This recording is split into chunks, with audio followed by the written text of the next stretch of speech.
What's good, what's good, what's good, fam? It's your boy, the Wallstreet Trapper. Welcome to another episode of Trappin Tuesday. We back from Italy, y'all.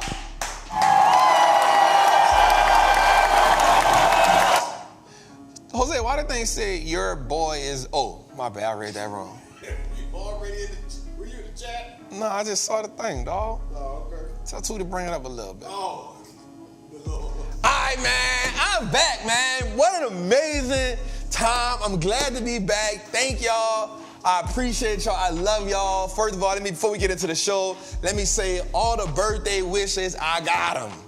Thank y'all. I just want y'all to know how joyful that felt. You know what I'm saying, man? So I just want to tell y'all, I love y'all, man. Thank y'all, man. But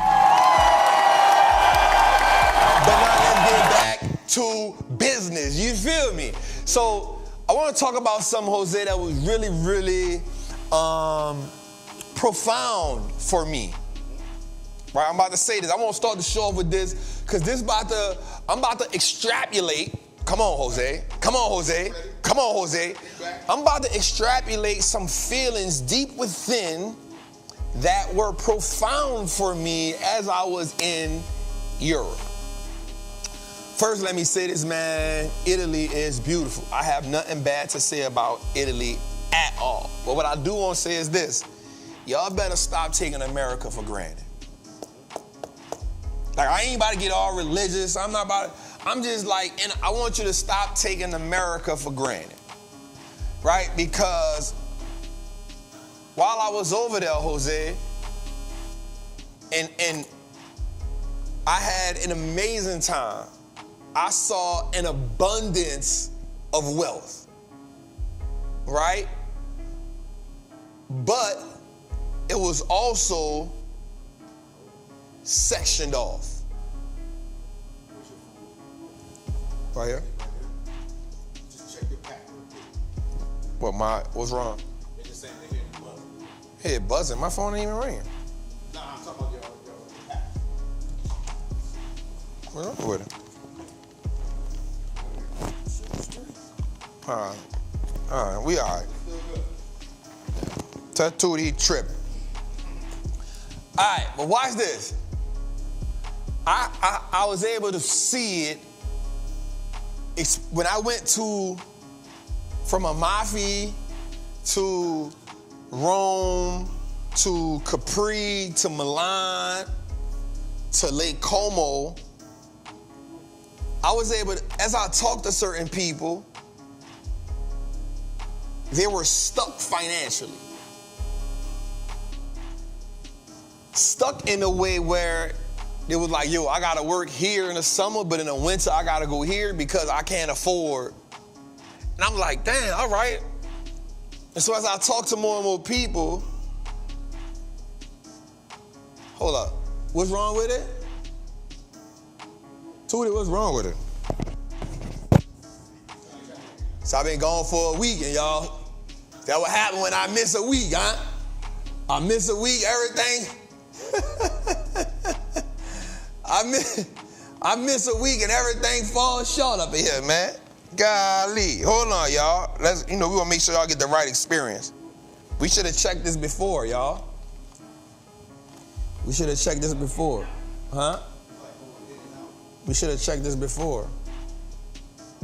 What buzz? Let's see. We should have did another sound check. We good?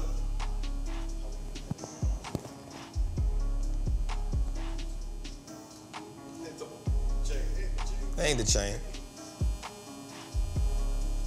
Are y'all right? We good? Talk to me, Jose.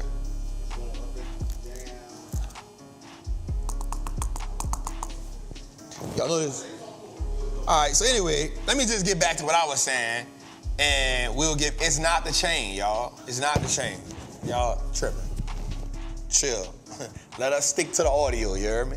Y'all stick to being in the audience.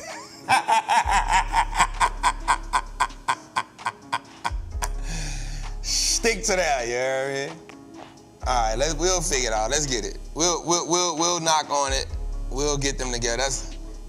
We'll just work through it. It happens. That's why most people don't do a live show. You know what I'm saying? Because they can't work through things like that. But we'll get it right. We'll get it taken care of. Anyway, let me say this. All right. Let's wait. Maybe I got Italy on me. Maybe it's the Italy still on me.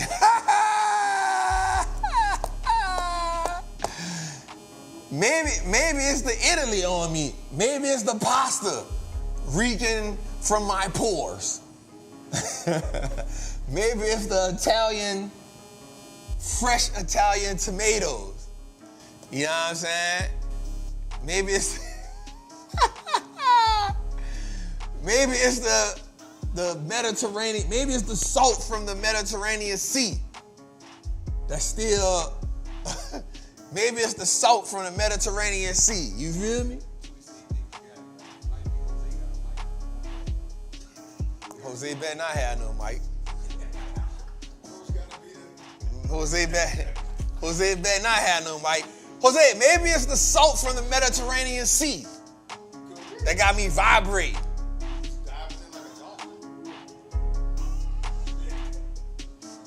You know what I'm saying? Maybe that's what it is, bruh. You know what I'm saying? Maybe it's the frequency I came back with, bruh. Maybe I threw the frequency off, bruh. Right? But let's get back to it though, Jose. But here's what I saw when I was out there. I realized that, and I say this with no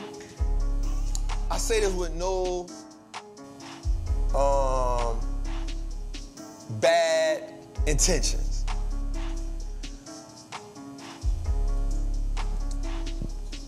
America so far has been the only place where I've seen where you can go from nothing to something in a matter of years, and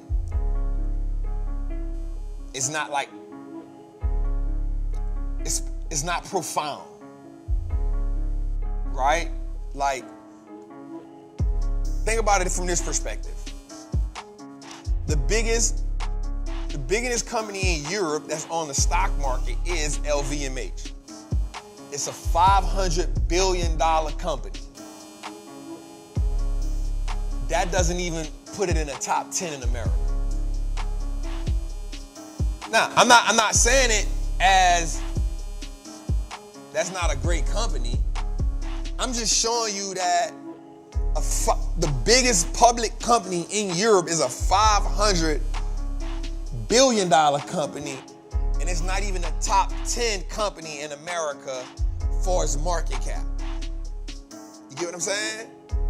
But that also shows you, how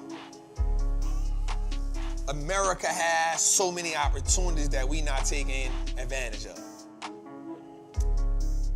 You feel what I'm saying? And that's why I love, like, the stock market. That's why I love the idea of us taking advantage of this. Like, you could come to America, and this is why I believe anybody could be a millionaire in 5 to 7 years if they follow the blueprint. If you follow the blueprint, if you say, okay, no matter where I'm financially, if this is about to be good. Now I'm in it now. If I can stop being, okay, let me use this for an example. Jose.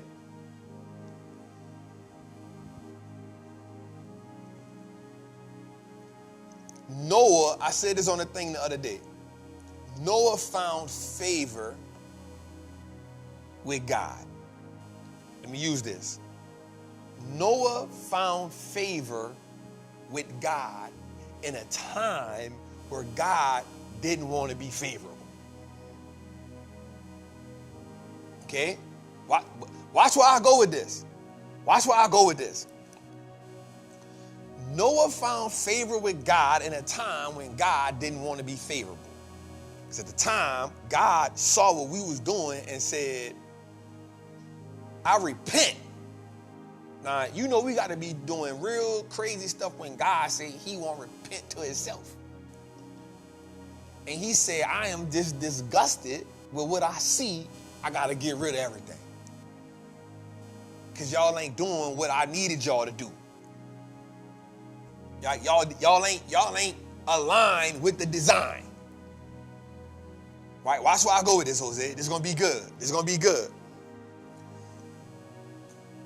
So that means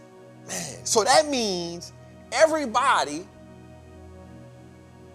the culture was out of line. But Noah had to be doing something that was in alignment. He was being obedient. He wasn't being of the culture. This is about to be good. It hit me. It hit me. He wasn't being of the culture. Watch me here. Because the culture was lost. The culture was confused. The culture had disassociated themselves with the design. And so in the midst of God saying, you know what, I'm about to tear this thing up, but here's what, because God is omnipresent, God said, hey, wait, hold up. Noah, I see you. But check this out.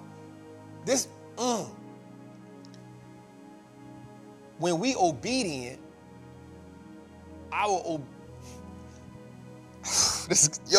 watch this. Your obedience will allow you to negotiate with God. Watch me here. Abraham was able to negotiate with God because he was obedient. How? Abraham said, God said, I'm about to just wipe out Sodom.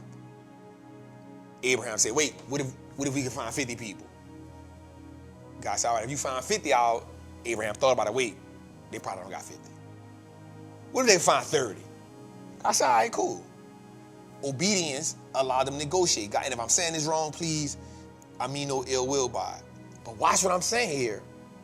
Because Noah was so obedient and distanced himself from the culture, God was like, you know what? Who you want to bring with you? Go and bring them 8 with you. Boop, boop, boop, boop, boop. Okay, why did I use that? Why did I use that? Why did I use that? Here's why. Because we get so caught up in being of the culture and doing what the culture say do and letting the culture dictate what we got going on. The culture has us out of line with our calling. And because we out of line with our calling, now we can't get the favor. And because we can't get the favor, we can't walk in alignment with our purpose. Now here's the thing what I've learned. The vision comes to one person, but the vision is designed to be fulfilled as a collective. Come on, Jose. Come on, Jose. The vision, because everybody not going to have the vision. Somebody gets impregnated with the vision, and then that person is then obligated to do what? Recruit a group and then fulfill the vision. So let's think about it for a second. Let's just think about it for a second. Paul got a vision on his way to cause destruction. Paul got a vision on his way to cause destruction. The vision at first immediately caused blindness. The blindness was only a disruptor, because the vision was restored physically and internally, spiritually. Once the vision got restored, he then was able to do what? Get a group of people and then do what? Keep on impregnating, installing, programming new systems. So now the purpose of his life can touch the masses. Okay, let me go deeper right here, Jose. Let me go deeper right here. You have been impregnated with a vision to change your family, but because you don't want to distance yourself from the culture, your family's stuck. Your family is being held hostage because you don't want to release from the culture so that you can vaccinate your family from the culture. Oh, man. Okay. Let me say this again. Use myself as an example. I come from a family of hustlers and hard workers. Am I right, George, or am I wrong? Hustlers and hard workers, right? Hustlers and hard workers. To my knowledge, I don't know if we had a millionaire before me. To my knowledge. The biggest success we saw in my family was, for me, I had two people. One was my Uncle Charlie. So he was an old gangster though. He was chill. He had old money. He had a Cadillac. Whole house was good. But then the next level was George's mom, my great aunt, my Aunt Nita. Why do we deem her as the most successful? Well, because she had the big house. She had the fur coats. She had the nice cars. So for my family, for about 10 years, she became the status quo.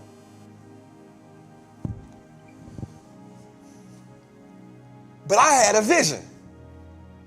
I was like, bruh, cuz, who is the son of the person we call the status quo, and nothing against my cuz, but even he didn't have the vision. Because everybody don't get the vision. One person gets the vision, and now you are obligated to change the trajectory of the family.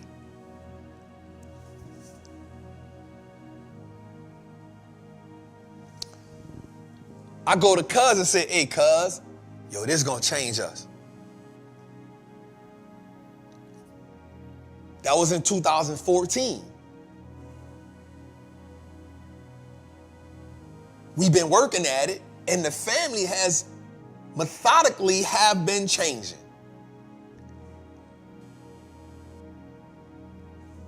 I got another cousin. She just became a millionaire. She started a business.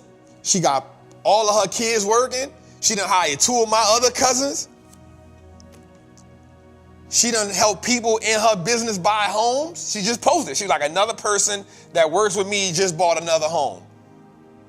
Methodically changing. I got a business. Two of my cousins work with me in building this brand. And the goal is to have the next generation come and build some more. Jose works with me. His son is here. He has a vision. My thing is, Jose, how do I help you fulfill the vision you got? One person gets the vision, but then it's not for you to hold the vision captive. It's for you to release the vision so that everybody get exposed to it, because the exposure to the vision causes a new belief. The exposure to the vision causes a new belief. Okay, let's talk about it. Abraham got exposed to the vision. God said what? I'm going to make, watch this. God just gave him a promise. And even after Abraham's death, God is so loyal, he's steadfast on the promise. Because he said, I'm going to make you the father of nations. One person get exposed to the vision.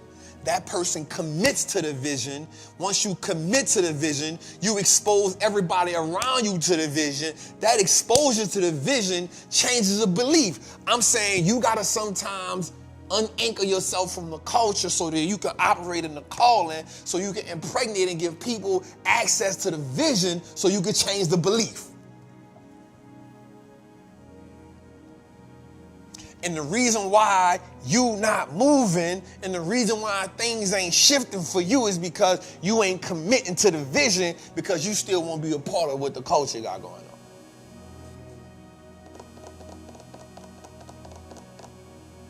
When if we being realistic with ourselves, we see the culture going down the drain. If we being realistic, we see the culture going down. We see it. And because we see it going, because we see it fading, watch this. You know the culture fading when you start saying stuff like the good old days. This ain't what they used to. This generation won't know. But how do you restore it? You restore it by getting access to the vision.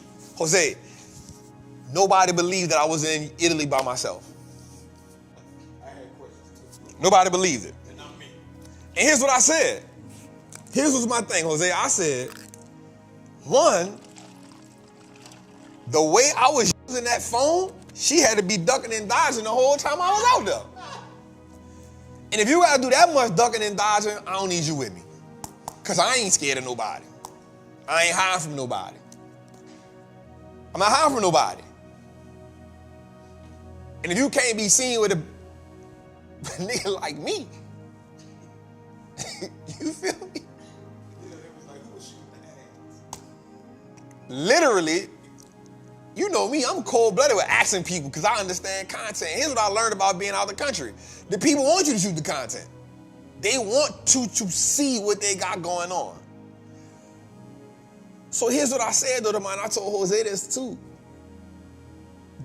The reason why being out there was so dope for me alone, because I'm not afraid of the voices that I hear when I'm alone.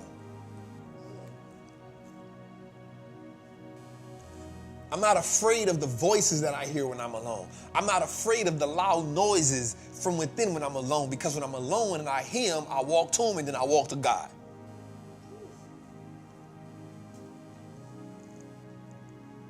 When I hit a, so the reason most people can't go places alone, by themselves, they need people with them, is because they're afraid of the voices that they hear when they by themselves, because now you can't be distracted. The reason why people always want to go get turned up and they want to drink so much, they want to smoke so much, they want to pop the pill so much, is because the voices that's what's inside of you, the voices that you hear, you don't want to deal with those. So what happens is you learn how to talk to other people. You drown the voices out. You get good at drowning the voices out because you don't want to meet them head on. I like to meet them head on so I can bring them to God, so I can learn how to deal with them.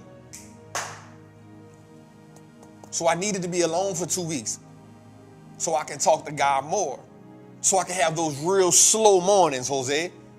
Get up in the morning, pray, read the Bible, read the Quran, pray, work out. That was my morning. That took up 2.5 to 3 hours of my morning for 2 weeks straight. Guess what I did when I came home? Kept the same routine. Slow mornings are amazing. Because I realized the more that I avoid the noises, the more the noises taunt me. The more that I don't have the conversation with the voices, the more I keep running from them, the more they taunt me.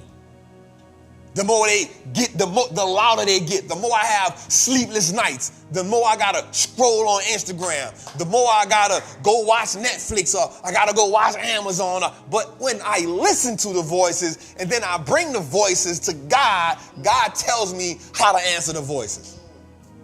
Now, just tell him this. Nah, just say this to it. Because here's what I learned. As I was reading, Jose, here's what I learned. When the OG Jesus was in the wilderness for 40 days, and all he had was voices. All he had was voices and knowledge. Voices and knowledge. And here's what we know about the voices that you try to run from. The more you run, the louder they get. The more you run, the closer they get. And so as the voices got loud, because he was equipped with spiritual growth, he was able to combat the voices with knowledge. Because man is not what? Man should not eat off what? Bread alone. You feeding yourself, but what are you really feeding yourself? And the reason why you don't want to hear the voices is because you don't know how to combat them.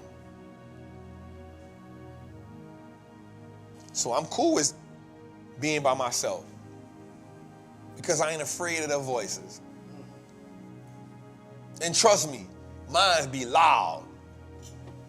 They be bringing up all kind of old stuff.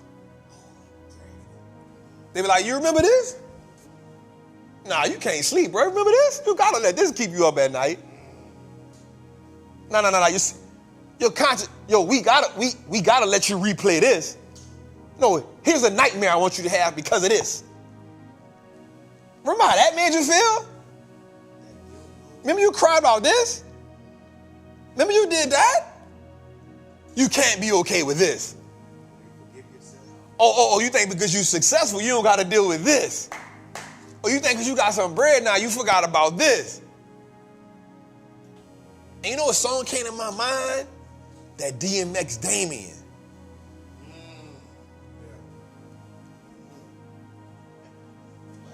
Nah, you my man. I thought I was your man, but that my nigga. Hey, who's your biggest fan? You would do it. Give me your right hand. That's what you said. I see now ain't nothing but trouble ahead. The snake, the rat, the cat, the dog. How you gonna see it if you living in the fog? In the fog, living in the fog. Most of y'all keep running from the fog. Because inside of the midst of the fog, there's so many demons that you're running from. So much insecurity. So many things you did wrong that you don't want to face. So many,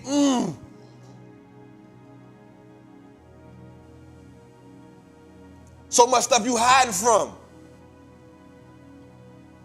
So many things you can't put a filter on. So many things the likes can't fulfill.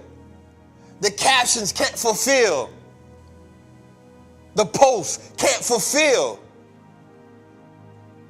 But because you don't want to disconnect from the culture, you can't even exceed your own expectations. Because you've allowed the culture to set the expectations for you instead of letting God set those, instead of I won't be the one that God says, Trap has found favor with me. I want that. Trap has found favor with me. With all my imperfections, the goal is to consistently work at being what? Obedient. Because obedience is what? Better than sacrifice. How can I be obedient? How can I be obedient on the journey? Trap, how can I be a millionaire? I want to be a millionaire. Trap, you could be a millionaire, but you don't want to do the little things. You think being a millionaire come to you at one big time. You think a millionaire come out of nowhere. One day you just wake up, I'm a millionaire. It just happens. No, you got to do the little. Watch this. You ain't even much a good steward of what you got right now. You ain't a good steward of what you got right now.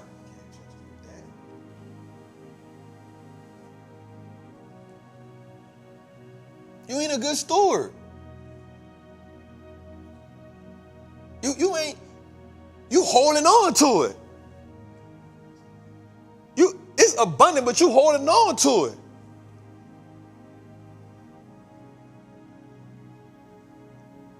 One of the dudes asked Jesus, he said, He said, how do I know who the good neighbor is that you talk about me being good to?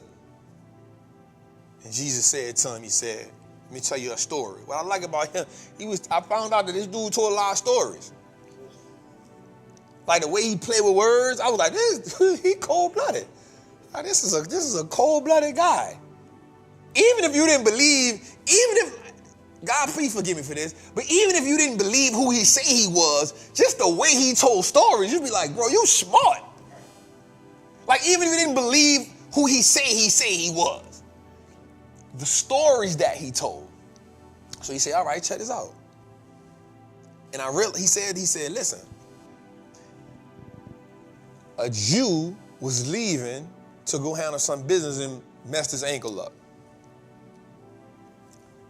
A priest, somebody who's supposed to help people, and a Levite passed the man up. But a Samaritan. Now, if you don't know the backstory, the Jews and the Samaritans was beefing with you. So the Samaritan, the last person he ain't gonna help him.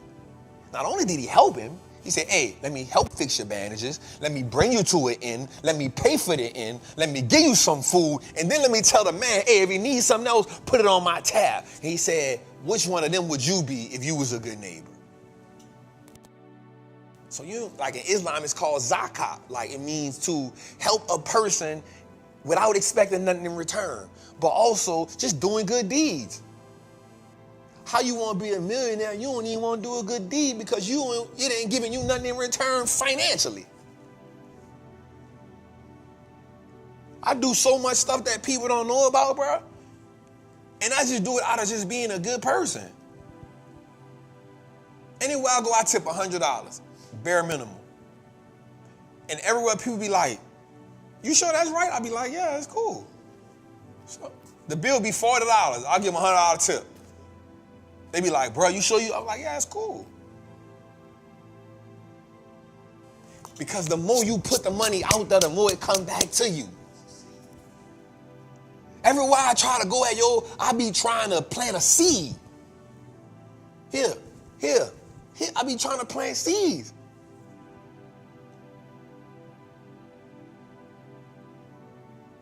But you don't want to do that.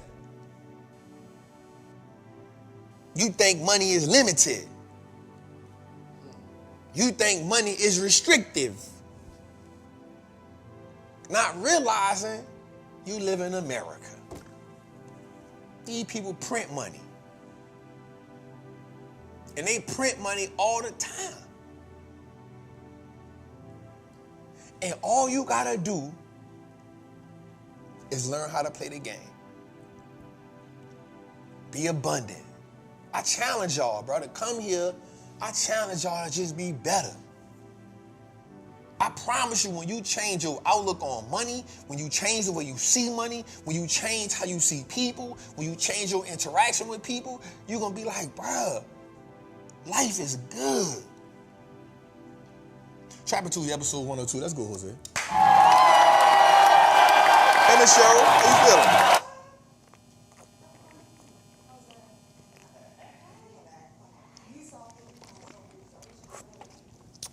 All right, y'all.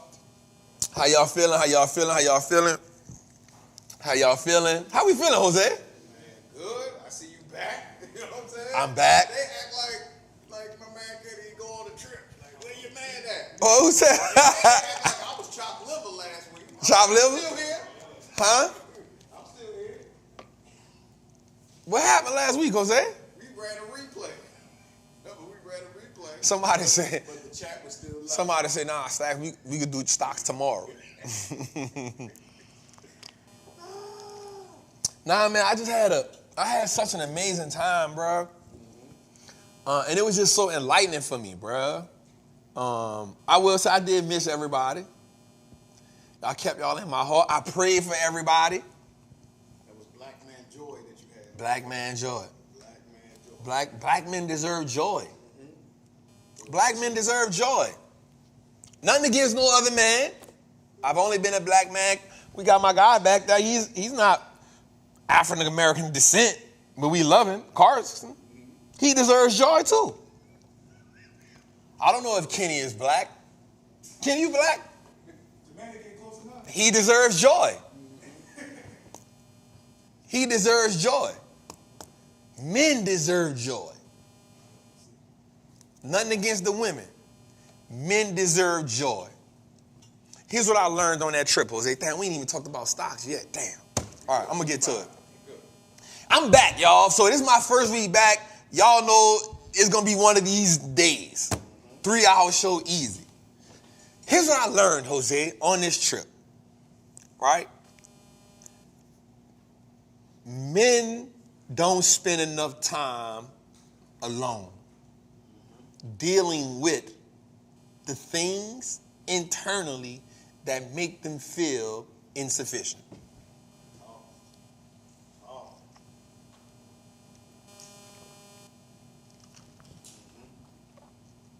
It's hard for men to feel like, it's hard for any man to ever say that they feel insufficient.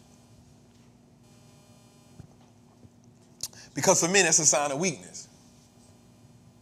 For a man to feel like he's inadequate. You feel me? For a man, that's a sign of weakness. It's a sign of, like, if we feel like what's the word I'm using? Emasculates us. Right? If we feel like we not strong and capable, and the world doesn't allow us to show that. The world hasn't allowed us to be vulnerable in that space yet. We're still growing. But we have men now who are talking about trauma and needing to heal. I'm one of those men. Right? So the world is evolving. Right? Because I come from an era where, what? You crying? Boy, you don't get your... You know what I'm saying? And so we internalize those ideas and thoughts of what men were supposed to be. What happened was that also made us horrible husbands. It made us emotionless fathers. It made us men who didn't know how to connect with women outside of sex and providing. And it damn sure didn't show us how to understand our emotions. We had low EQ. And the reason behind that is, one, we are basing who we are as men now off the men who they had to be back then. They had to be a different type of man in the 60s and the 70s. They had to be a different type of man. Slavery men had to be different types of men. But the world has evolved. And so should the characteristics of who you are as a man. Yes, you need to be a provider. Yes, you need to be a protector. But you also need to be able to vocalize emotionally how you feel. You also need to be able to say, yes, I am hurt. You also need to be able to have a safe space as a man to cry because you've been hurt. And not be judged or made to look weak because you say, I am hurt. You ought to be able, as a man, to say, yep, I did make that mistake, but I will do better next time, and not keep being held to the mistake that was made. And so me being out there for 2 weeks alone allowed me to really just sit in a lot of feelings, thoughts, and emotions. And say, damn, this makes me happy. This makes me, and I was able to deal with the emotion, talk about the emotion, write the emotion down, and then talk to God about the emotion. And then have a period of time where I sat down and asked God to speak to me about the emotion. And so in every video, in every picture, when you saw me smiling, it just wasn't because I was out the country. It's because there was a lot of talks being had when I wasn't on camera. Wasn't a lot of texting going on. Wasn't a lot of phone calls. I ignored my team twice until they called me one time and said, this one is an emergency. Don't call me about nothing to deal with business. I talked to my daughter a couple of times. That was it. So every video, when you saw me smiling, and you saw me having fun, and you saw me feeling good, it wasn't because I was just out the country. It was because, it was a lot of conversations being had with myself. It was a lot of reading. I brought the book, Emotional Intelligence, with me. It was a lot of reading. It was a lot of dissecting. It was waking up in the morning, praying, crying. God, help me be better. God, I am dragging this demon with me everywhere I go. It's time for me to release it in this Mediterranean Sea. It got to go. So when I jump in there, I'm letting it go. It go to the bottom. It ain't coming. When I come up out of there, it ain't coming with me. Those were the things. Why do I feel this way? Let me write this out. And when I give myself the first answer, that ain't it. The second answer, that ain't it. But by the time I answer the same question 5 times, by the time I get to the 5th and 6th, that's it right there. I done got to the core. Men, we harbor stuff because we never get to the core of what the thing is, because we have got accustomed to saying, nah, I'm all right, I'm good. I'm going to be okay. I got this. I'm good. And so, ladies, I challenge y'all, when you say that you want a man to come to you healed, know that that is impossible. It is impossible. Unless he's just come from an amazing family. But 90% of the men that I know, we got a lot of healing to do. And it's going to take more than 1 year. It's going to take more than a couple therapy sessions. It's going to take probably the rest of our life because we've been harboring this for a long time. We've been harboring it for a long time. And a lot of us have never found space to say that we've been hurt. A lot of us haven't found space to say, I want to cry. A lot of us haven't found the space to say, damn, I never had a father. This how this is affecting me. Damn, my mother did this. This how this is affecting me. Damn, this has happened. I know men who've been molested and they ain't never talked about it before. They just been harbored because if they say it, they're going to feel a certain, the world going to look at them different. So we got a lot of stuff to deal with. And it's going to take more than one therapy session to help us. It's going to take some time. It's going to take some time. But also just be willing. Be willing to allow him that. And so when I say you got to disconnect from the culture, so that you can walk and operate in your calling. Is understand, ladies, that like y'all are nurturers. Y'all are designed to nurture us through that. So for my ladies, when y'all ask me, y'all say, you want a safe space. You want to feel safe. I just ask you one question. Are you also a safe space? Are you also you want to be a safe space and you want to be happy and you deserve that, beloved, but are you also a safe space for him?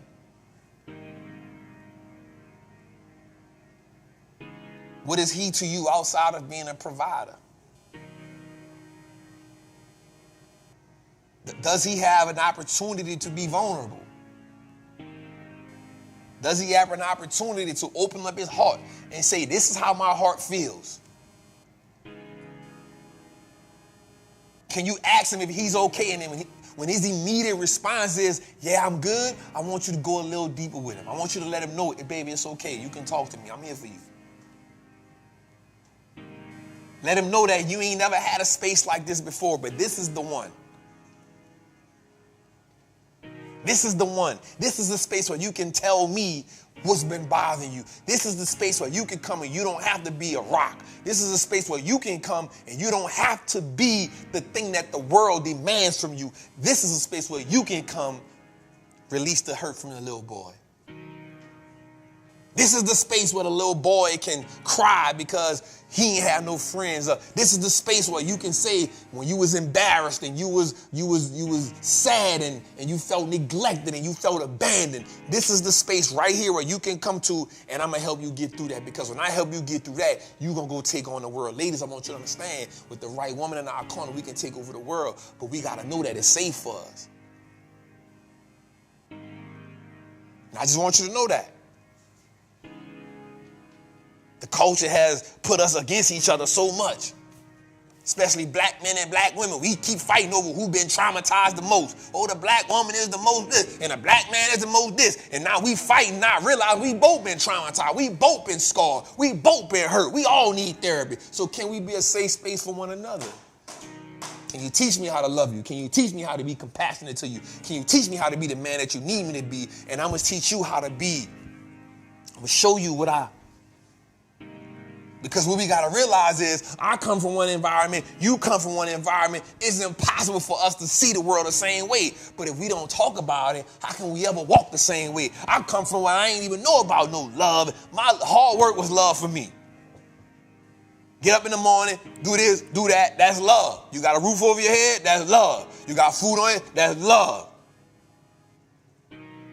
So when you operate in that way, you got to realize you come from a whole different environment than him. So when y'all come from two different environments, the only way y'all going to meet down the middle is y'all talk about what y'all came from, what hurt y'all, and now y'all can help each other move a little forward.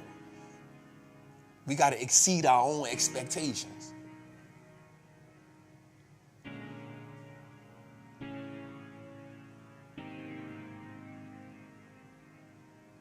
So fellas, I want you to finish the rest of the year focusing on your money, but I want you to focus on yourself too. I want you to focus on the hurt that you've been harboring. Fellas, I'm about to tell you something. It's going to be real. I'm about to tell you something, fellas, that's going to really help us right here. This is going to release you right quick. Watch this, fellas. Chasing women does not heal you. Having multiple sex partners, fellas, does not help you heal. Does not help you grow. All you've done is found a drug. You're no better than a heroin addict, a cocaine addict, somebody that drinks alcohol. You're using the casual sex as a way to cope with the demons that you're fighting. I promise you, you are. That doesn't help you. And you're going to wake up one day, bruh, and you're going to be alone.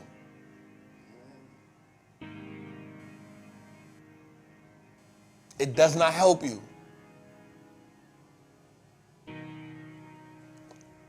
Fellas, you got to do the work.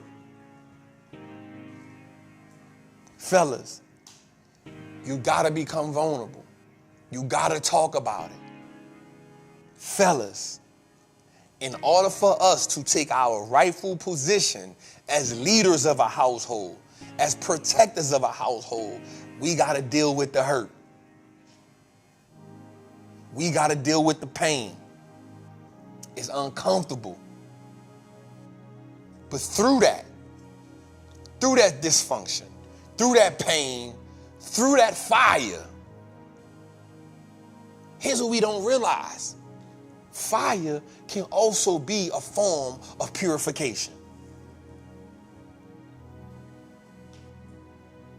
Fire can also be a form of purification. Baptized in the fire. Fellas, the women deserve the best version of us. But we cannot give anyone the best version of us if we don't deal with the worst version of us. Nobody else can't deal with that but us.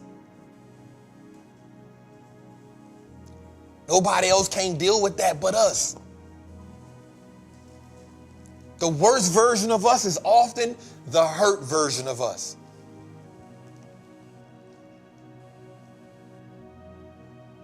So we can stop crying in the shower. We can stop taking the long drives. We can stop trying to drink alcohol to get it out. We can stop trying to smoke weed. We can stop using the women. We can stop all of those vices that we use to cope as coping mechanisms. We got to deal with it. We got to deal with it, fellas, because that's how we become great fathers. That's how we become kings. That's how we become great husbands. That's how we become great friends. That's how we become great brothers. That's how we become, that's how we become great.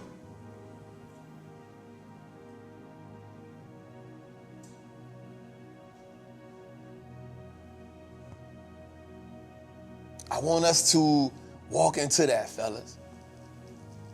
I want us to walk into that. I want us to exceed our own expectations.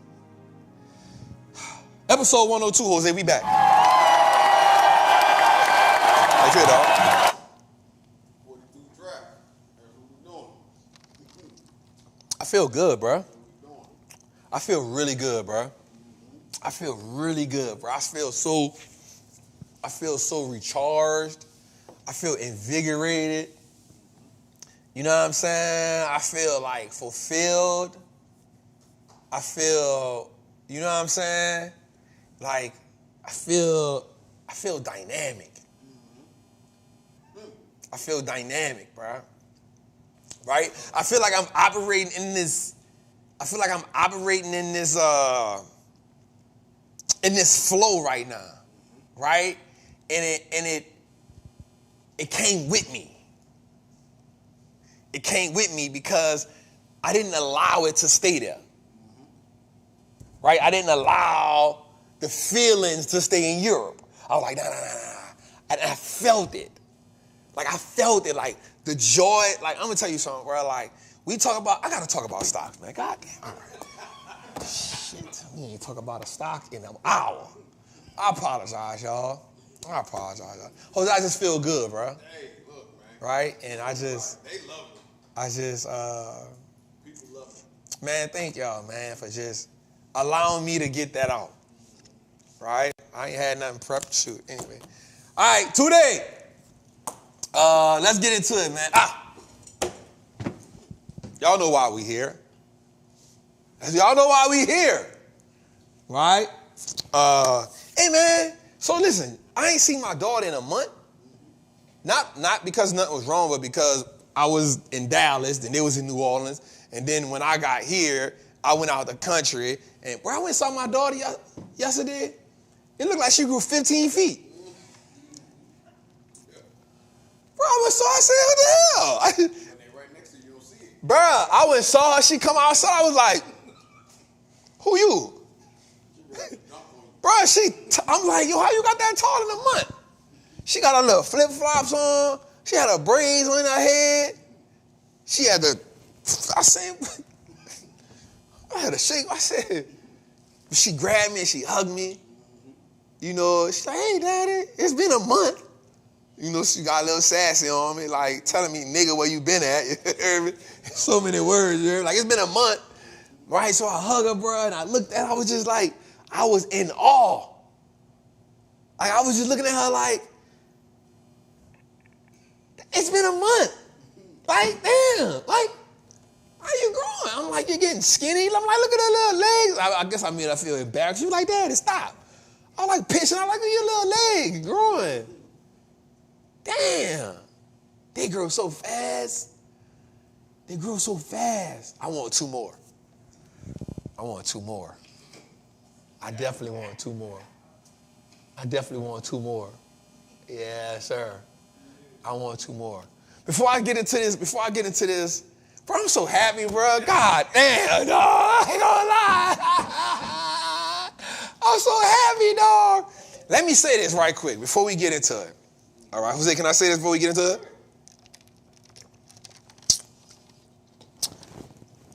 So I rented the yacht while I was out there, right? And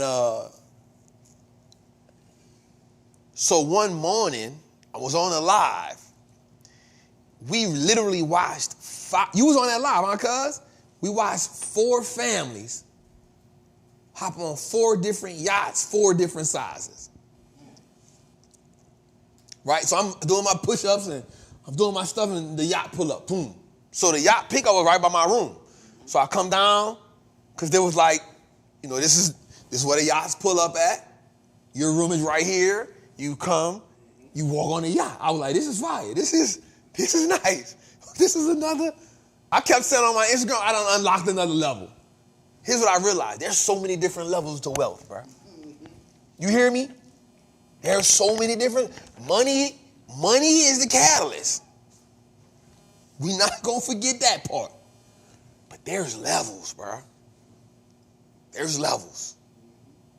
So I watched one family get on a yacht. It was a nice yacht. And so I said, I want mine to be a little bigger than that. But I'm going to be by myself. So I got a 70-footer, right? And so I said, doing my push-ups, and I saw another yacht. And this was kind of big. I said, this is nice. I said, that's nice.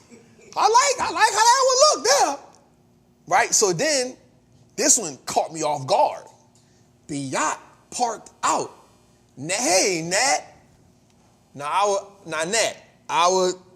You messing over us over here. First we was getting $99. We went to $49. Now you done hit us with $25. I don't like what you got going on. I don't like what you got going on. You feel me? So watch this though. So this one caught me off guard, Jose. And this one I knew another level had got unlocked. So I watched a family of 9 come. And a man comes in a little boat. Right? Comes in a little boat. I say, man, they tripping. I said, all these yachts done came here. People can't fit. I said, if 9 of y'all in that little boat, y'all tripping. Y'all about to flip over in this Mediterranean Sea in this little boat. It's 9 of y'all. What y'all doing? But I'm chilling by myself. I'm like, they tripping. I'm like, I would never get in that little bitty boat. They tripping. Little rubber boat. I'm like, I'm not getting on that little rubber boat. But lo and behold,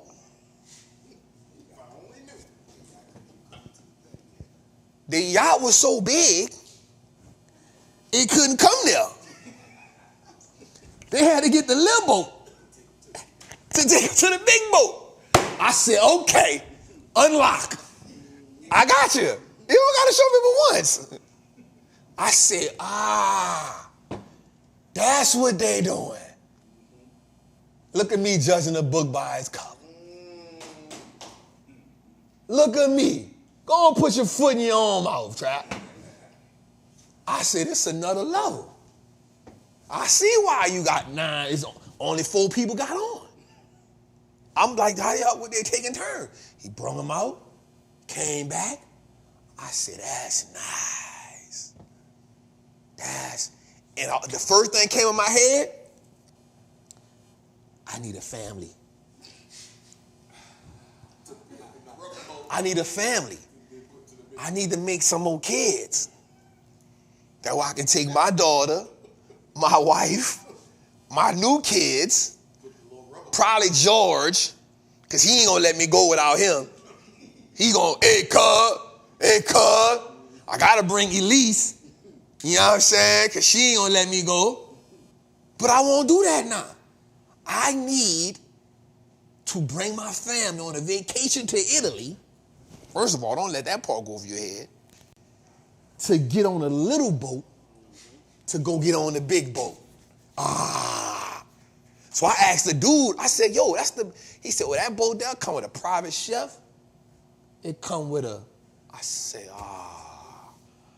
that was a 110-footer. Yeah. I said, okay. I ain't home. Watson, my dear boy. I was flabbergasted. So it just unlocked another level for me being out there because I realized out there, bro, that people do different stuff with their money. So it's not as, my story I'm about to use here, so it's not as pretentious. It's not as pretentious over there as it is. Like over there, you can tell people got money by the activities that they do, not by what they got on. Because everybody got on boat shoes. Everybody got on it look like no-name shoes, but they're the boat shoes, right? Everybody got on shorts, linen shirts, or a silk shirt. Everybody on the same thing. The men got the shirts with the chest hair popping out. Now, I'm going to tell you something, Jose. This is like your kind. There's a lot of dudes wearing thong slippers. You look like a thong slipper kind of person. You look like a Jesus sandal kind of person, dog. I swear. Now with the thong in the middle. The thong in the middle. Jose look like a thong sandal kind of person. That's the Spanish part of you, Jose. Black man, Spanish name. The Spanish part of you wear the thong sandals, Jose. I can see it. I can see it. I can see it. Sarah. But everybody got this. Everybody got the same. Everybody got the same. And the difference you can tell in people from what I saw was the boat that they got or the boat that they rent. If you rent a boat that don't come with a boat, you on a certain level, right? If your boat don't come with a boat, you on a certain level. Watch this, if your boat come with a rubber boat, yeah, it's levels to boats. So first of all, if your boat don't come with a boat, you on one level, right? If your boat come with a rubber boat, you on one level. But if your boat comes with another luxury boat, you top tier. I see that in Jamaica. The Walton girls have. You top tier. Like if your boat, like if everybody like, yo, that's a dope boat. You like, nah, that's the boat that come with the boat. You like, oh. Right. Well, I thought that was the boat. They're like, no. This the taxis for the boat. This the boat that gets you to the boat. Yeah. That one might cost about a couple $100. Because they probably got some signature. Yeah. Let's get to the show, man. Today.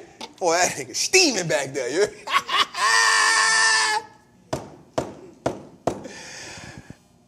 All right, let's go, man.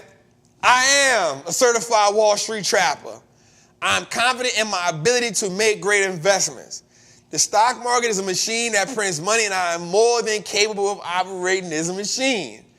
Not only will I free myself, but my family will eat for a lifetime based on the information I apply today. I am a moneymaker and a wealth builder. Today, I break all the chains that anchor me to that poverty mindset. My ancestors will smile now because I've turned our last name into an asset. My family's purchasing power will increase indefinitely. Today, I make the declaration that no longer will I be a slave to money. No longer will the generations behind me inherit lack. No longer will I submit to selling my time for money. I am a first-generation millionaire. I am an architect of my family's legacy. I am a certified Wall Street trapper, and Wall Street looks like us now. Let's go, y'all. I'm in a bind. You heard that, huh? I'm in a bind, Nate. I'm in a bind, Nate. I'm in a bind, Nate. Some other time. I'm in a bind, Nate. Let's go! Let's go! Oh, man. Man, hey, y'all. I just want to tell y'all, I love y'all. I appreciate y'all. 1 hour and we ain't talked about a stock yet, bro. Thank y'all for allowing me to be me. Thank y'all for allowing us to be us. Thank y'all for allowing us to go through some of the technical difficulties we had in the beginning. I love y'all. I appreciate y'all so much. I'm telling y'all, man, I love us. I love us. Jose, how you feeling? Amazing, man. It's a new year for you. You know what I'm saying? So we here. Happy New Year. Definitely a new year for me. Happy New Year. All right, y'all. Let's get to it, man. Word on the street, man. Word on the street, man. Let's get to it. Today, let's get let's go to the other part, Tootie, to our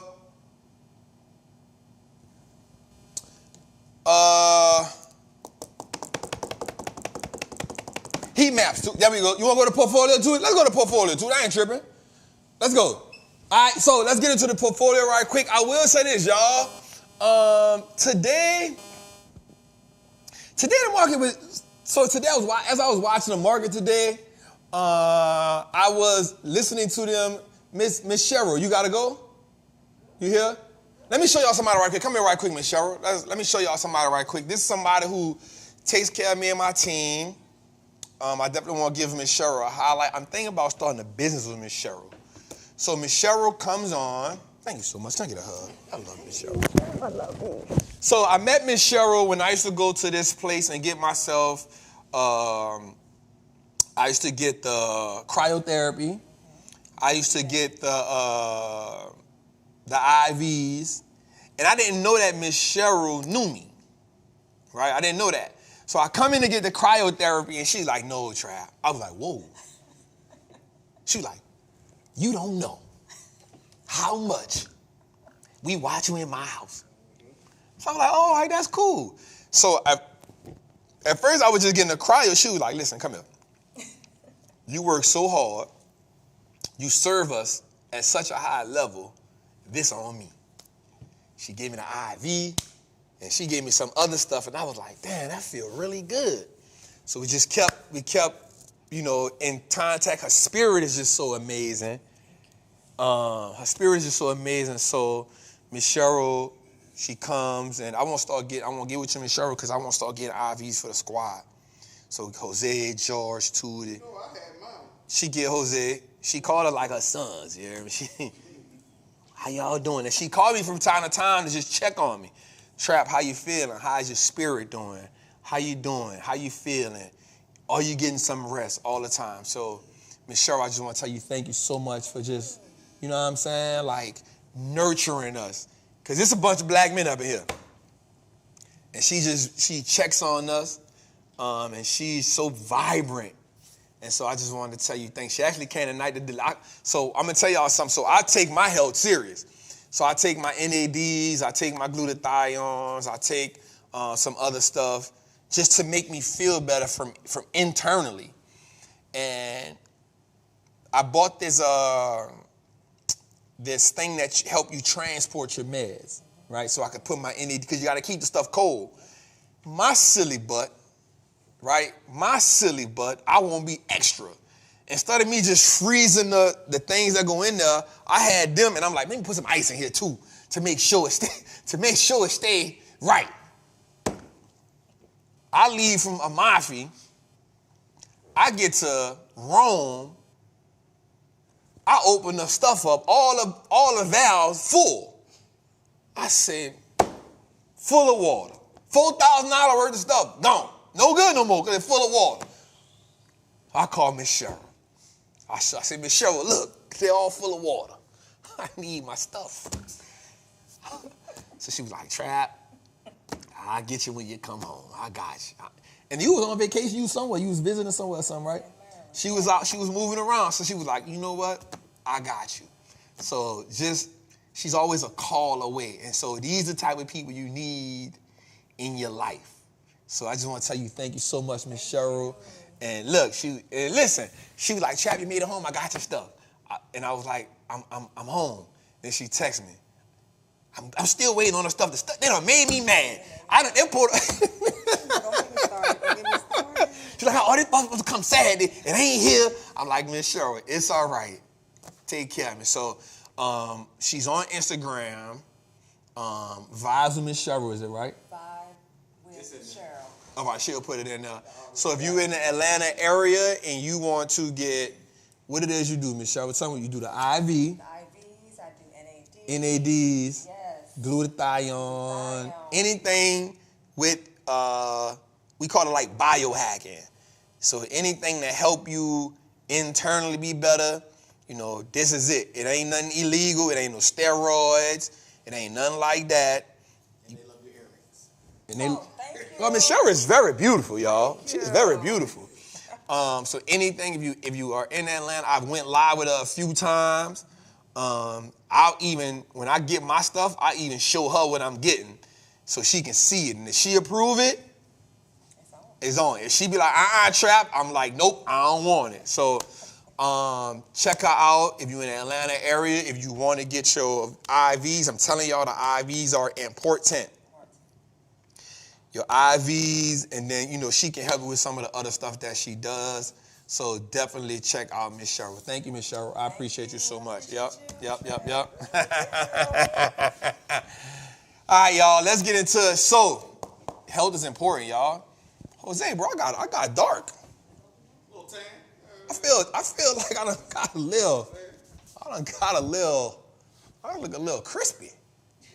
I look a little sun. I look a little sun-kissed. My dog. All right, so let's get to the recession portfolio, man. All right, y'all, let's talk stocks now, man. Let's talk about stocks. All right, folks. Let's start with the first one, though. Go back. Yep. All right. So first we'll get into these. We got an Apple 215 call. We put that in literally 2 weeks ago. We put it in a week before. So that is in 2 weeks, Jose? Or 3 weeks? About three. This is the second one. This is the 215 call, not the 225. So we put this one in about 3 weeks. We up on that one like crazy. So shout out to the Patreon group. Okay, Tootie. Okay. We got the second Apple call. We doubled down. Shout out to the Patreon group. We got the AMAT call. OB. Yep. Shout out to AMAT. Amazon. Both Amazon calls doing good. AVGO. So AVGO, the 10-to-1 stock split, did get in. It went in effect yesterday. The stock is now $171. I will say this. I did, and I know my Patreon will be mad at me, but I just got to say this. I'm not going to put everything in that I put in the Patreon about it, but what I will say is this about the AVGO play. The one thing I will say is, I'm going to be real with y'all, I hate when stocks split. And the reason why I hate when stocks split is because they slow down in performance. I hate when stocks split, especially stocks like this, and stocks like NVIDIA, right? If you notice when stocks split, yes, they do become affordable, but because they've now split them now into millions of more shares, they don't move $60 and $80 in a day. We've been struggling to get $5, $6 days out of NVIDIA. It gives us a what? $1. 50 cent, 75 cent, right? So I hate when stocks split that I love to do options on because I have to rethink how I play them moving forward. Because the reason why I bought them is still there, but part of why I bought them has now been split into so many pieces. Now I don't get 63 and 83. You know, AVGO used to move $83 in a day sometimes. We'll get an $83 day out of it, a $60 day out of it, a $50 day out of it.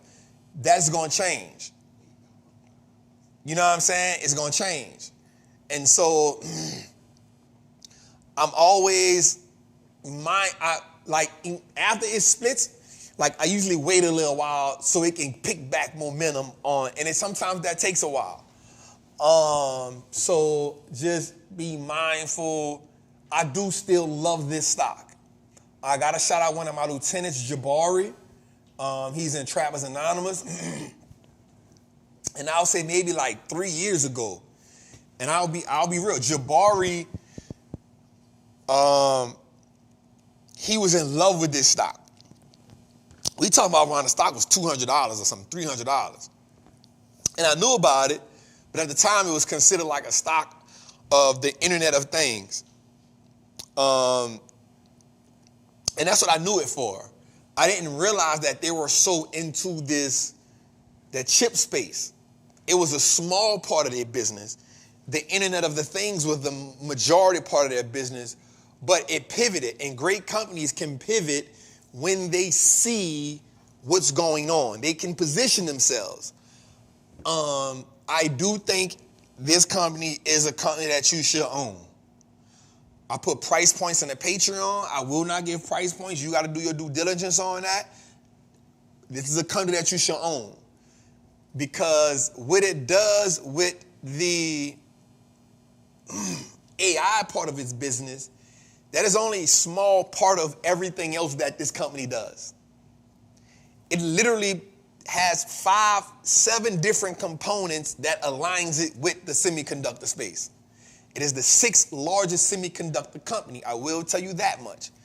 AVGO, Broadcom, is a company that you are serious, you should own, right? And it allows you to, it does, and what I do love about it is, it does not compete with NVIDIA. So, unlike AMD and certain other companies that are in an attempt to compete with NVIDIA, this company actually helps NVIDIA and helps other companies in the semiconductor space, which is why I love a company like AMAT as well, because it doesn't compete with the chip companies. It actually partners with the chip companies and help them be better companies, right? So I love a company like ASML because they help the chip companies be better. So to all my people who love NVIDIA and who love the semiconductor space, here's a gem for you. Also look for companies that help the chip companies be better companies. Look for the companies that help the chip companies that make the equipment, companies that help do the design, companies that help with data centers. Look for companies that help chip companies be better. Now you have the shovel instead of the gold.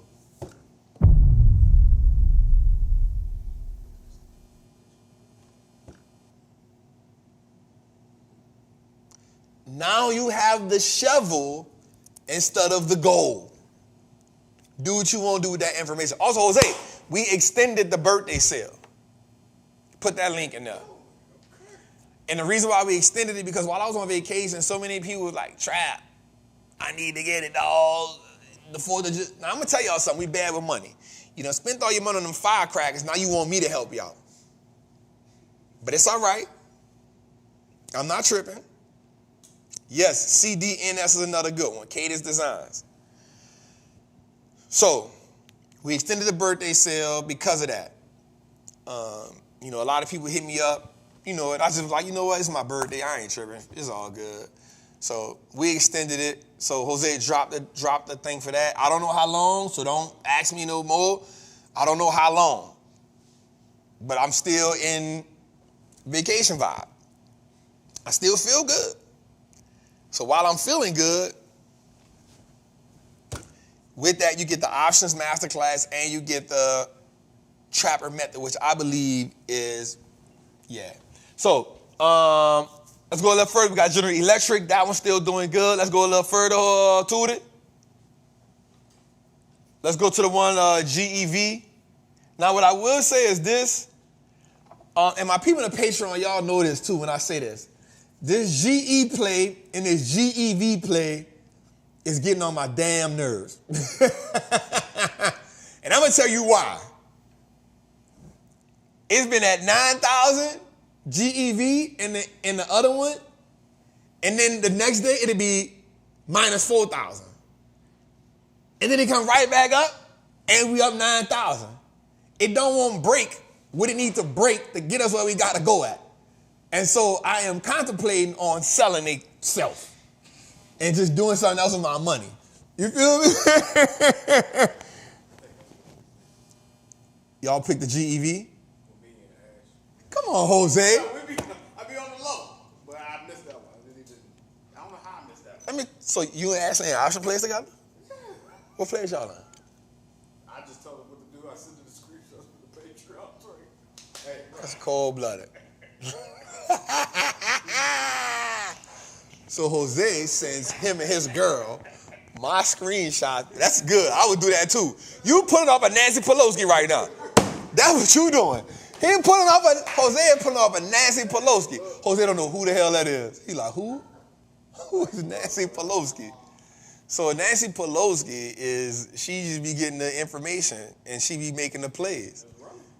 I like that Jose though, dog. No, I'm taking it right now just on some other stuff. Like, hey, we're going to run a little bit more some AVGO. You know what I like about that, bro? Like you and your girl. You mind me saying you got a girl? Good, man. We out there. I mean, if you didn't, I didn't. No, we good. Yeah, we not living like that, dog. We one and done. Yeah, you good. We not entertaining nothing on the sideline, dog. It feel kind of crazy that you asked. We got more ice? We got more ice? So here's what I like about Jose, bro. Like, Ashley's my girl. I literally text Ashley, and I told her, I said, I approve this nigga.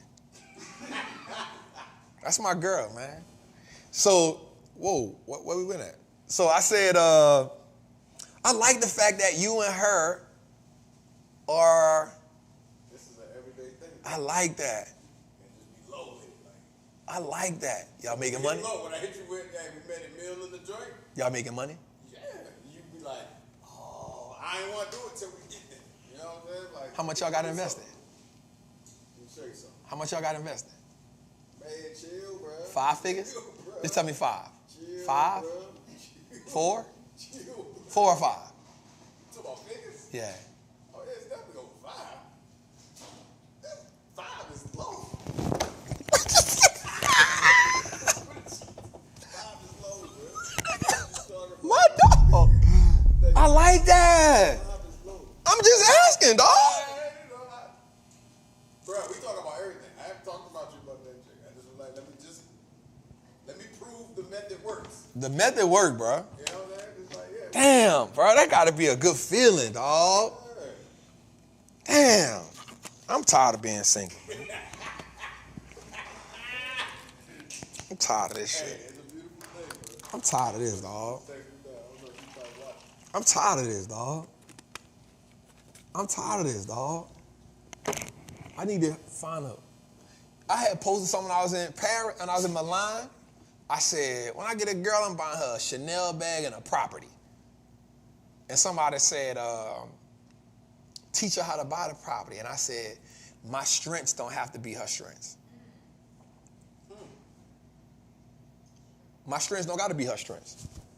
Let her be good at what she's doing. If I'm good at doing this, let me do this. And right? If she do, let's say she do nails. I don't want to learn how to do nails. But if you want to open up another nail business and expand, let me go buy a building, put the building in your name. My strengths don't gotta be your strengths. All right, let's go a little further. All right. So Google killing it. So when I put this play in KLAC, I told the trappers in the Patreon, I said, this one is going to cost us a couple dollars. And I also said, this is only for my people that can spend a couple dollars, because this one was one of them ones. But so far, it's been print. It's been print. Eli Lilly, for sure. Eli Lilly got another approval, Jose. Eli Lilly got approved for the Alzheimer's drug. They got approved for it, Ms. Cheryl. They got approved for the Alzheimer's drug. That's going to add another probably $10 billion, $15 billion in revenue to their bottom line. Not revenue, but bottom line profit to them. They got approved for the Alzheimer's drug. This is amazing. This is a breakthrough. Here's why it's a breakthrough, Jose. There is not another Alzheimer's drug on the market. Now, mind you, there's 3 things that really got the market in their headlock right now. 1, Alzheimer's. 2, dementia. 3, opioid addiction. Right? So I'm not talking about cancer, because we know, that's their money maker. God damn, I shouldn't have said that. But here's the thing. The thing about opioids is, the thing about Alzheimer's is there is nothing in the market for it. Like, it was like, all right, you got Alzheimer's, we can't do nothing for you. You got dementia, we can't do nothing for you. But now, with this coming to market, it positions them. Now, they are already the largest medical company in the game. They surpassed Johnson & Johnson. Right? So here's the thing I want to talk about, Jose, too, as we talk about this. I often talk about I often talk about getting dinosaurs out of our portfolio, right? What I mean by getting a dinosaur out of your portfolio is old stocks that aren't competing in today's marketplace, right? Like Johnson & Johnson. I wouldn't own Johnson & Johnson with a 10-foot pole. One, because morally they don't align, but they aren't competing actively in the marketplace, right? But if you look at a company like Eli Lilly, they are consistently coming up with new drugs. Right now, no matter what your take is on drugs in America, I get it. I'm with you on that. It's legal dope dealing at its finest. But here's what I am saying. They're actively they're actively putting products in the marketplace to expand their position. You feel what I'm saying? And not just actively putting products out there, but products that move the needle, if that makes sense. Right? That's what I mean by companies that are actively competing for a positioning. Right? So when you ask me, when I tell somebody like, yo, Disney is a dinosaur. They're like, man, you tripping, Trap. Disney just signed a deal with the NFL. No, with the NBA. Like, all right, but that ain't the only place I can watch the NBA. I can go get YouTube TV and not miss a game. You feel me? And so I put something on Instagram. I said, Disney in the last 5 years is down. It was up this year, early in the year, because of the dude Nelson Peltz. It was the activist investor who said to Disney, you are not performing. This is why they brought Bob Iger back. He said, this brand is a staple company. It has the brand name, but you're not performing. So he tried to come in as an activist investor, but, and Jose, if you find an episode, I talked about it with Disney and Nelson Peltz. What Bob Iger did was, Bob Iger leaked information saying that they were winning the vote. This is something that you're not supposed to do. I came over here and talked about it. This is something you're not supposed to do. But he did it, and that was completely wrong. So many people were mad about it. But what it did was it made the big institutions say, okay, well, I don't want to go against Bob and Disney if they got majority of the votes. And they went with him, which caused Nelson Peltz to lose the vote. He sold his shares. He got out of Disney. And since he got out of Disney, guess what happened?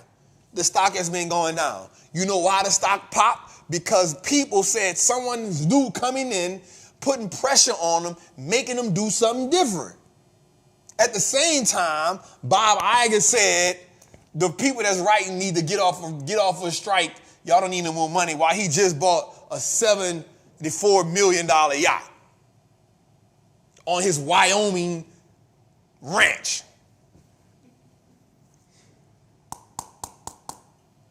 Nelson Peltz was right. The company is a staple. You are the biggest theme park in the world, not to mention movies, so many things. They were losing $1 billion a month on streaming. Nelson Peltz said, nah, bro, y'all tripping. It's so many different things y'all can be doing that y'all not doing. But when you deal with ego, you brought Bob Iger back in. Bob Iger came back in. He was like, nah, we gonna do this, we gonna do that, we gonna do this. Nelson Peltz said, the reason why the stock is up is because of me. Bob Iger said, that's a lie. The stock not up because of you. Okay, cool. You leaked the information. You got the people from BlackRock and everybody to go behind you. Nelson Peltz sold his shares. Once he left out, guess what happened? Disney stock been going down. As of right now, the stock is only up 7% year to date. It has underperformed. Now, here's what I want to ask the people who feel like Disney's not a dinosaur. When is the last time Disney did something that blew you away? They're not putting out more content than Netflix. They're not putting out more content than Amazon. So Disney, the streaming part of Disney is not killing it. The theme parks are actually losing money. They had a couple hit movies here and there, but guess what? More people stream than go to the movies. Box office numbers are down year to date over the last 3 years.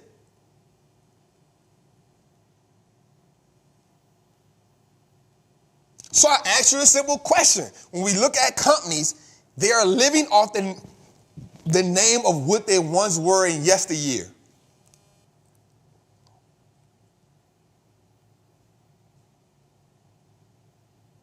They're living off the name of what they were. It's kind of like the OG. And the OG be like, yeah, bro, you know, back in the day, you know, I was the man, bro. You know, I was getting that money. I had that Cadillac. OG. It's 2024. We don't care about the Cadillac with the sunroof top, digging in the scene with the gangster lane. Ooh, we good. Where your Tesla at, bro? Where your Tesla at, dog? You feel me? Where your Tesla at, dog? So we got to just be mindful of that. We got to be mindful of that. We got to be mindful of, watch this, we got to be mindful of committing to companies of who they once were. Let me say that again. We got to be mindful of committing to companies based off who they once were. There you go. There you go. There you go, Jose. We got to stop being committed to companies based on who they once were. Because if you've been in Trappin Tuesdays for a while, you know one thing. We do not invest in companies because we feel like they ain't going nowhere. That company ain't going nowhere. Neither is the stock. And neither is your returns. They ain't going nowhere and your money's sitting there. You could have put it in a savings account for all that. All right, let's go there first. All right, so we got Meta. Nah, this pissed me off. I don't even know what the hell be going on with them, bro. So we was up crazy, and then I didn't even realize that the stock was at 488 today. I said, wait up, it was at 517 when I was in Europe. What the hell happened in 2 days? It's just, I don't be knowing what's going on, bro. So anyway, I still like Meta. I ain't tripping on it. Netflix, y'all know we rocking with Netflix. ServiceNow, let's go a little further, Jose. To it. Got another play right here. We got NVIDIA. Y'all know we still rocking. We still rocking. We got Qualcomm. We got the Qs. We still rocking with that. Let's go a little further, Jose. To it. Then we got QQQ, SMH, TSM, damn. I wasn't supposed to show y'all that. I wasn't supposed to show y'all the TSM play from January, but we up on it. Damn, my bad, Patreon. My bad, Patreon. That was the play we put in. So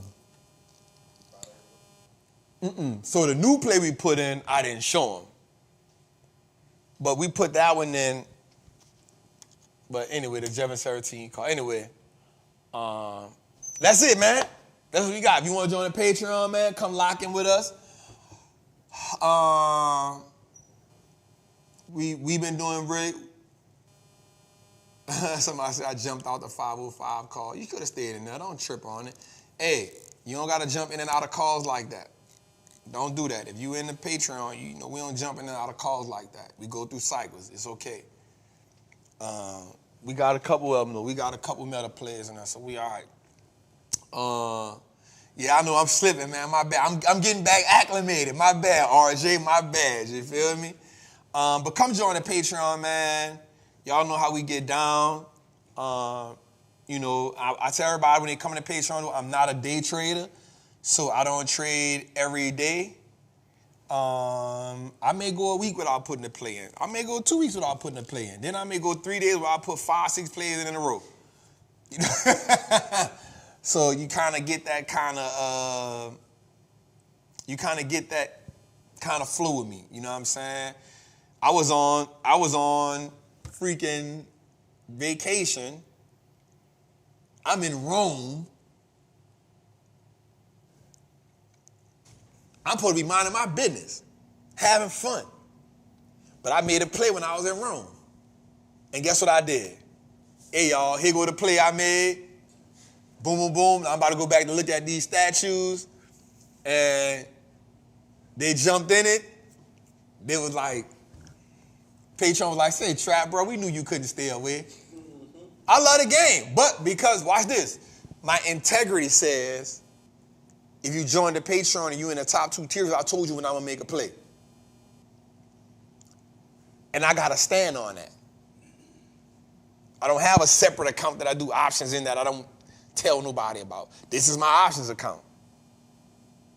And so because I made the play, I had to honor that. And shout out to the other Patreon trappers that's helping out. No. I put a post in the other day, and I said that shout out to the OG trappers in the Patreon. Y'all held me down as far as just answering questions. I know. So let me say this too about the Patreon.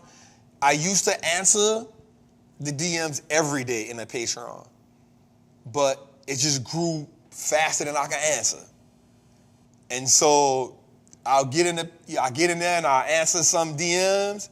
It's just, I'll never recover it at this point. It's too many and I'm just one person. So what I do want to say is to the OG people that's in the Patreon group that answer stuff and help people out and send people to, thank y'all so much. And I can't do that without saying Trappers Anonymous the same way. You know, if you want to learn fundamentals and you want to learn how to break down companies and research companies, that's Trappers Anonymous. Thank you to my lieutenants, Tori, Chelsea, Lieutenant Natalie, Jabari, Lieutenant Casey. Shout out my girl, Jacqueline, that's out there in London, or the UK.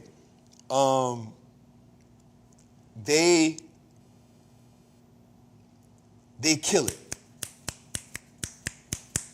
You know, they held me down. So I just want to shout y'all out too, man. You know, y'all gotta see. So I remember those days. I used to ask them all the time. Now they done knock me out the park. I can't answer all them things. Nah, it's just, you know, people be cursing me out now. You told me I was going to answer questions. I'm like, bro, I can't. It's 5,000 of y'all. I can't answer them. Like, it's, you know what I'm saying? So, and what I like to say about situations like that is, you come for me, but it's the community that really helps you. You come for me, 100%. I'm going to put the plays in. But it's the community that really helps you. Because my goal is to put the plays in. My goal is to drop the stuff in, you know, in the Trappers Anonymous. But it's the community in there that, because they were where you once were not many months ago. So I salute them for that. All right, let's go a little further to it. All right, so here is the buy and hold portfolio. Damn, I gotta send some money down here too. I gotta take some profits to send down here. So the next time I take profits, I'm sending it down here. We up 317,000 inside of the buy and hold, which is 41%. We are dominating, Jose. We killing the market. I think the market is only up 17, 18% today. Let me say this today too. S&P 500 and the NASDAQ hit all-time highs, but also the Dow Jones had its biggest day today. Up, it had hit 40,000 maybe 2 months ago. It hit 40,000 again today, but it had like a 1.55. It hit like 700 basis points. That was crazy. So it had a huge day today. Huge day today. But we up 41% in the buy and hold. And I want to say this to y'all. Not only are we dominating the buy and hold game, but we also dominating the options market. That's what separates us from everybody else. We came here to set a standard with Trappin Tuesdays. And the standard was this. We want to show you how to beat the market with the buy and hold. And we show how to print money in the options market, all while giving you information to help you navigate the game and play the game at a high level. We've done that, and we've done it well. Taking nothing from nobody else. Some people can just do options. I'm not mad at that, because that matters. Some people can just do buy and hold, but that don't mean they're going to beat the market, because anybody can buy a company and say, hold it for 10 years. No shots at nobody. A lot of people do that. Buy this company, hold it forever. Buy this company, hold it for 20 years. Charlie Munger and Warren Buffett said, buy these companies, don't never let them go. I said, I'm not doing that. A company has to earn the right to be in my portfolio. Every day. It has to earn the right to be there. It got to perform. And our standard is high. Our standard is not 8%. Our standard is beating the market, not just beating the market, but dominating it. Beating it by a large percent. So since we've been doing Trappin Tuesdays, we beat the market 2022 when we started this. The year before that didn't count. I beat the market still, but now we got to document it. 2022, the market was down 16%. We returned 15%. That's dominating the market. The market was down 15%. We returned 16%. That's dominating the market. And it's all documented. Last year, the market returned 21%. 24%. We returned 32%. It's documented. This year, the market is up 17% right now. We up 41%. Dominating the market. Dominating. That's what we said we was going to do here. That's what we said we was going to do here. That is what we do. And salute to y'all that's doing the same thing. All right, let's go a little further to it. Let's get into some stock information, please. Jose, we done hit 3,000 people in the chat, dog. Let's go. That mean they print money, dog. And we flaming them.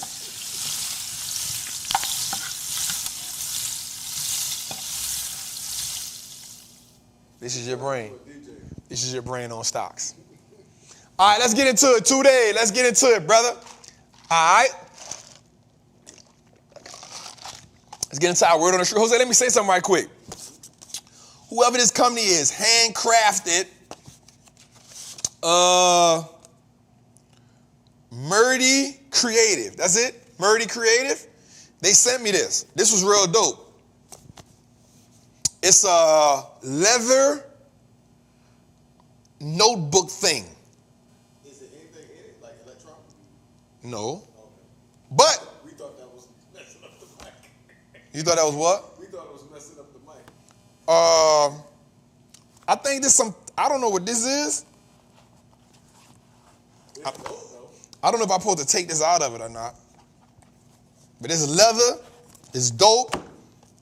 It's something I'm going to use every weekend when I'm on Trappin Tuesdays. It has Murdy number 3 on it, made in the United States of America, so it's not made in China. We like that. It is leather. It got Wallstreet Trappin on the inside. It got what?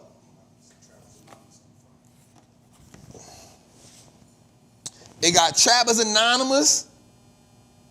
Trappers Anonymous, certified Wallstreet Trapper with the logo right here. That's dope. Inside it got Wallstreet Trapper. That's craftsmanship. Then on the back side it got Wallstreet. Looks like us. Not it's leather. You can tell it's good leather, Jose.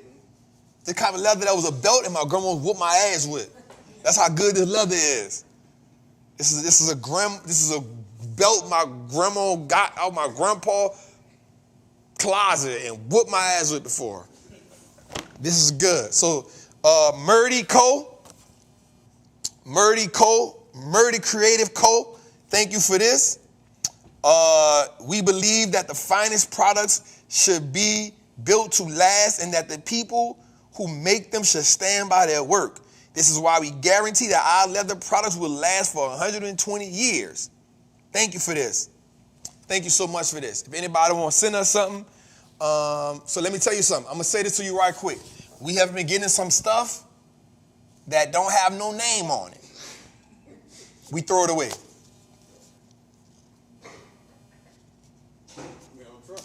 I don't trust it. If they got air tags inside, I don't care. Shit, you gonna come to the studio. So If you want to send us something, you can send it to the studio, but make sure you got a name on it. You need a name, where it come from. If you don't have a name on it, it's going to get thrown away. Straight up. Because we don't trust it. If you can't tell us who you are, we can't show the people that it came from you. And so, there it is. So, all right, let's go a little further. I sent something a minute ago. I don't know. All right. Dow Jones was up today. Let's go. NASDAQ was up. S&P was up. Now, here's the thing, too. The NASDAQ had a late rally. It was down all day. Like, all day until 3 o'clock. It was up, down, down 0.5%. So, let's see. We got a lot going on this week, and I want to talk about it also. Let's go today. Let's see what we got. Heat check. Let's go a little further. Let's go past this, Tootie, because let's get straight to the information. All right, here we go. The S&P 500, I want you to write this down. The S&P 500 hit 31 all-time highs in the first half of this year. The second highest number of all-time highs in 25 years.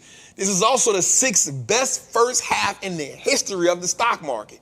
By comparison, the highest number of new records in the first half was seen in 1995 at 44 new all-time highs. Historically, each time when such a streak occurred, the S&P made at least 10 more all-time highs in the second half of the year.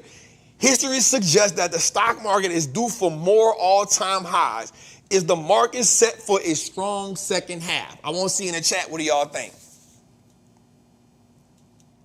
Right? So, based off what I said, here's what we know. And today, it did what? All-time high. Right? The S&P has hit 31 all-time highs. Now, we have a stat, I can't remember which one it was. We did it a while back where it showed each year how many times the market hit all-time highs. We had a graphic for that. I don't know how far ago it was, right? But it has hit 31 all-time highs just in the first half alone. The second highest year. The other time was 1995. Guess what happened in 1995?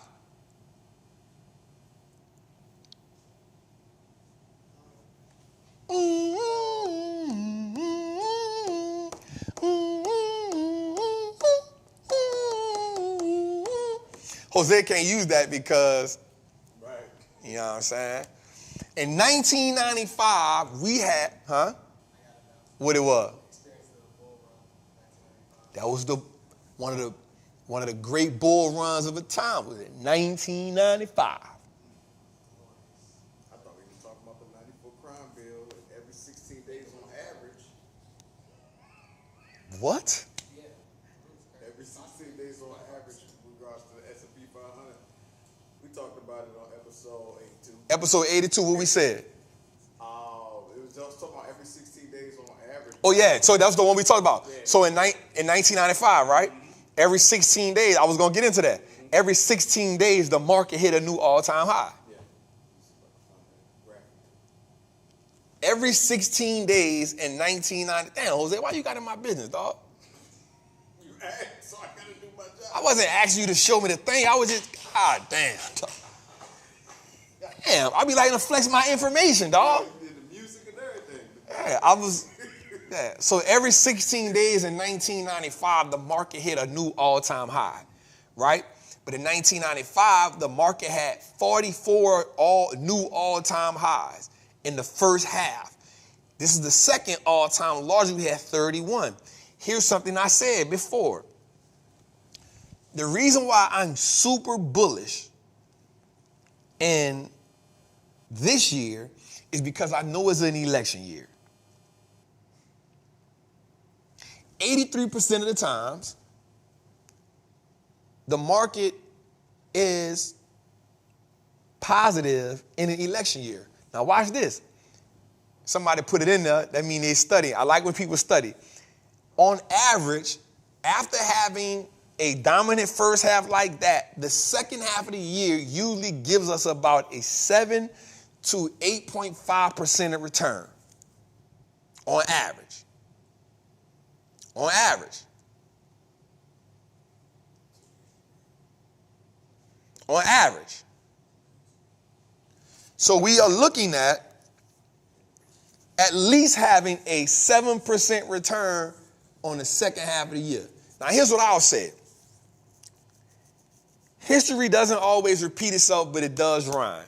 Now, I'm not a person that looks at, I'm not a person that looks at trends based on charts. I look at data based on history. Does that make sense? Right, so our day traders, they look at trends based on charts, based on individual stock activity. Right? This nigga Jose always go find a guy. Ain't nobody tell you go look for this damn graphic. People might want to see it, do a screenshot. All right. We try to. Here's the screenshot. Now, why is this, Jose? What date? This is good. So, Jose, that's why, let's give Jose a shout, y'all. Give him a hand clap. So, Jose, today, put this on the big screen. Put this on the big screen. So, y'all can screenshot this. Now, watch this, Jose. What's the date of episode when we drop this? What's the date on this? February 15th. Watch this. Now, check this out. You might know where I'm about to go with this. So, watch this. February 15th was when this episode dropped where we put this graphic out. That's why I be saying I be giving y'all a whole bunch of game, bro. Like, if you just go through Trappin Tuesdays, bro, like, there's so much game to make you a better. The 12th, my bad. I did edit. The 12th. All right, the 12th. Yeah. February 12th. There's so much game that makes you better if you just go through. Bro, nobody don't give out more information than us. Nobody. Go show me another show that give out better information than us. Bruh. But watch this. I want to show y'all something. February the 12th, we put this show out. As of February the 12th, the stock market had only hit all-time highs twice. Since February to July, it has now had 32 more all-time highs.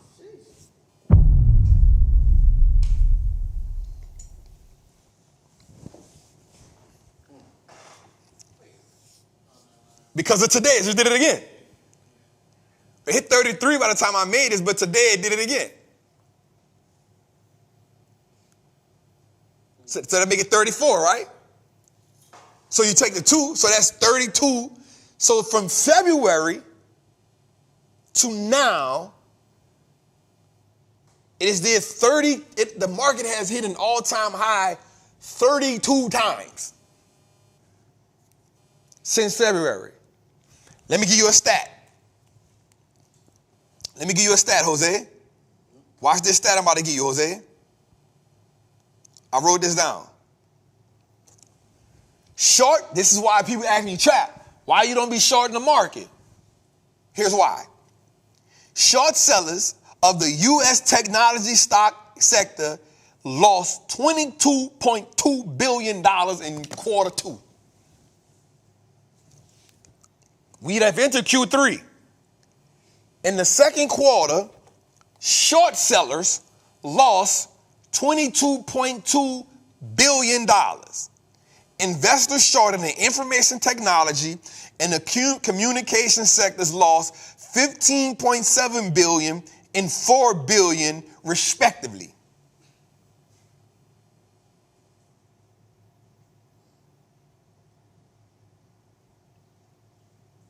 The largest profits for short sellers were in healthcare and industrials. Fastenal. Trap, why you don't short the market? Why? Why? Why? The market is designed to go up. Why would I risk going against that? So when people be like, oh, it's trying to do puts. All right, see how that? You know, check this out. Let me say this. This is not me taking a shot at nobody. I'm in this game to print money at a large scale. That's what I'm here for. Everybody in here should be in this game to print money at a massive scale. Bruh, I can promise you this. 80% of them people who be saying, I'm about to short the market right now. For them little day trades like that, they be losing more than they be winning. Because here's why. You got to be really good to do that. That's like a pitcher having, what's your boy name? Randy Johnson. I remember Randy Johnson. You remember Randy Johnson, Jose? No. Tall white dude, bro. Was Hall of Fame pitcher. They say in order to hit his fastball, you had to damn near be swinging by time. You feel me? Like his fastball, I remember, I was like, damn thing this, like by time he's come out, you had to be swinging to make contact.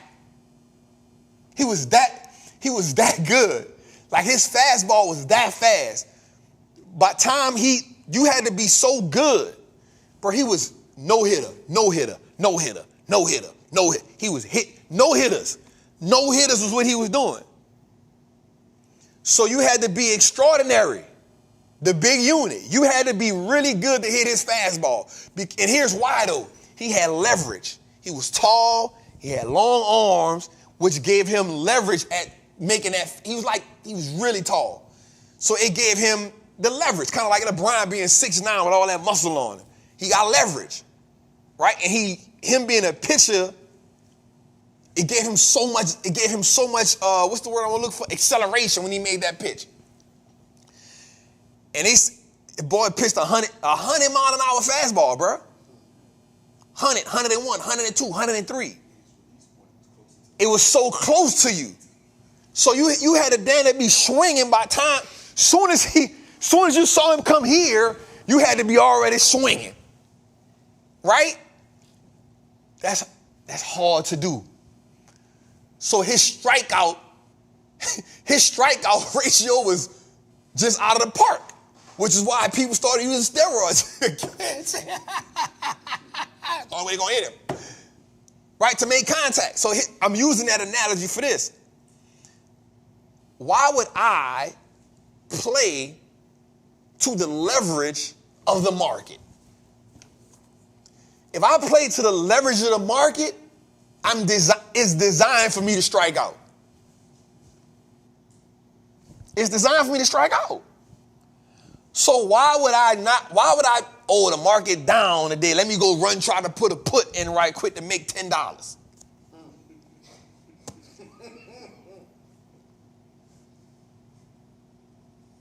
You feel me? And I'm not saying that people don't got, because I know people like Aristotle. I know some people that really play the game, but this is the thing. It's what they do. They read them charts, they in them all day, every day. That ain't my game, because for me, it's like I always want to be in the position where I'm going to take advantage of the game and the game going to take advantage of me. I always want to be in that position where I'm the one taking advantage of the game. So here's what I tell my people to do. If you're in a Patreon, you've noticed, like my girl Double R, she executed it. Miss Kim executed at a high level. We get into certain plays, and then when the market goes down, we don't hurry up to get out of those plays. We go back to the formula, because what we've realized is the market has now given us an amazing opportunity to get back in the play that we already love.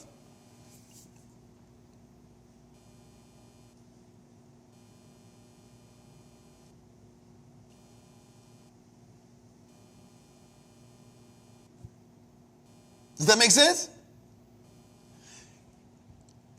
Prime example, we did the Apple 225 call. It ran up for a couple of days.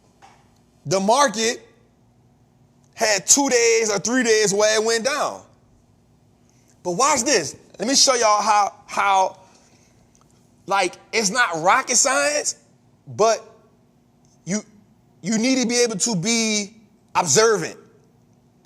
And the problem is, we want to make $1 million without doing $1 million work. We want to make $1 million without having $1 million work ethic. We want to make $1 million without studying the game. This is $1 billion game, but we want to treat it like a minimum wage game. We want to treat it like, because we don't want to put in the work.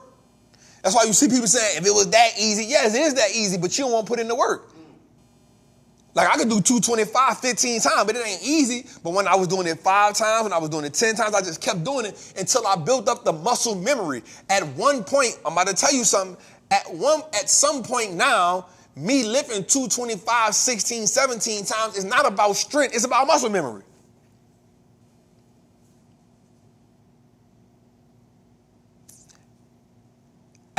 At this point, it's not about strength, it's about muscle memory. My muscle has already remembered the formula. It remembers what it takes to do it. It ain't about strength at this point. It's about strength when I decide to put more weight on it. If I try to go to 20, because once my muscles done, oh, we done lifted this before. Now it's just about the elasticity in my arm. Saying, okay, we can do this. Okay. And if I'm wrong, Ms. Kim, you can tell me, right? It's about, it's like muscle fatigue. Let me put it up. My muscles, I didn't get weaker. My muscle fatigued. So I did what? I racked it. But when I go from 225 to 245 to 265 to 275, that's about strength because I've increased the weight. Repetition is about muscle memory. It's about muscle memory. So the same thing with the market. Muscle memory. Okay, if the market does this, here's what I need to do. Here's my response to this when the market does this. Here's my response. So now the market doesn't scare me. The market puts me in position. The market is always right. How do we position ourselves when the market tells us what it wants to do?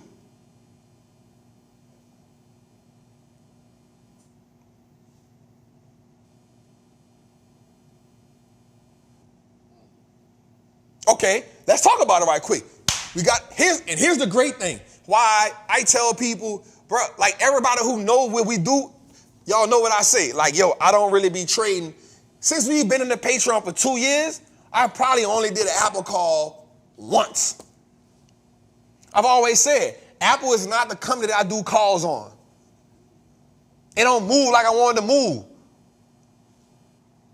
Well, Trap, how all of a sudden you decide to make an Apple call and it's running? How about I just let the market tell me what it wanted to do? I got the information. I saw what the market, and here's what, when understanding companies goes in your way. This is why I tell y'all, it ain't me guessing. It's a formula behind everything.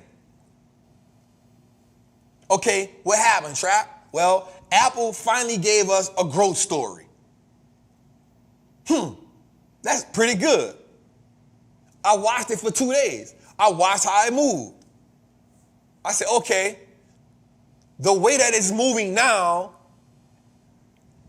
is objective to how it's been moving the last year. Let's go, y'all. It's time to get in it. I put the play in. We go to Apple 225 call. It ran for a couple of days. And then the market did something. The market did something. It declined. I didn't run from it because I understood it ain't Apple's fault that the market is declining. Apple gave the market a story. And I said, okay, y'all, we're going to take the 225 call that we already in. But watch this, y'all. I went back in. I got the formula. I put the formula in, came up with another price point, and now we're going to put this 215 call in. And guess what? It's printing money. That ain't by happenstance. We allow the market to tell us what it won't do, and then we just oblige. We extrapolate the information, and then we apply the information.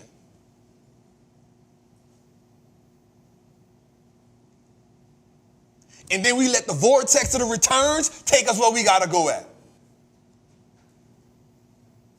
We don't got to play the guessing game.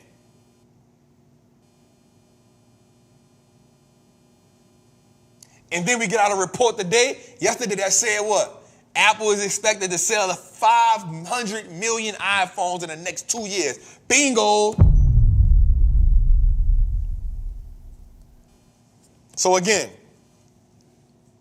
February 2nd, the market had 2 all-time highs. As of July 15th, 34 new all-time highs. And it's in the election year. And it's an election year. Somebody say, come on, Vortex. Because Jose missed me with the word, man. He ain't catch it. He ain't catch it. He over here being Jose right now. Jose is Joseing. He ain't catch my Vortex. He was supposed to catch that. He's slipping. All right, let's go a little further. 2 days. All right, so here's we go. Let's look at it. I always like to get y'all information so y'all can see what we got going on. Positioning yourself to finish strong. Check us out. Take a screenshot of this. Why should I take a screenshot of this trap? So you can stop asking me what months do what. Also, this gives you a blueprint on how you can move moving forward. Okay. Everybody in my Patreon, what do you know? What do you see here if you're in a Patreon? You see what? Last year, September, we caught hell. October, we caught hell. But guess when we started shining? November, December, January. February, we got a little pullback. What did we do? March, we killed it. The only thing was different was it flipped on us this year. April, we had the -%. And then May, we skyrocketed. June, we did pretty good. July, we killing it. So that tells you that sometimes the thing can flip-flop, right? Because the market doesn't always repeat itself, but it rhymes. So if it gives us, out of a 12-month time span, 3 months go different, we okay with that. And we can't judge what 3 months gonna be different. But we have to do what? Participate. We have to do what? Be a part of the game. So here's the idea. It's simple. July, we killing it. August, I'm going to be real with you. I'm going to probably get out of some of my plays. September, I'm going to sit on the sideline. I'm going to wait till toward the end of September, see them, and go crazy. I want to finish the year up. I want to finish the year with my account at 6 million.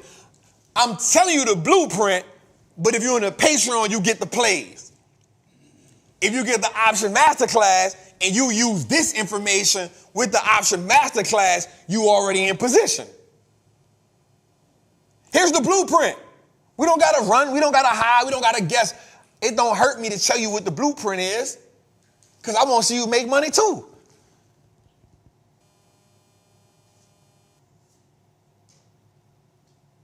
The blueprint. July, we're going to sit still. August, we're going to start scaling back. September, I'm going to chill.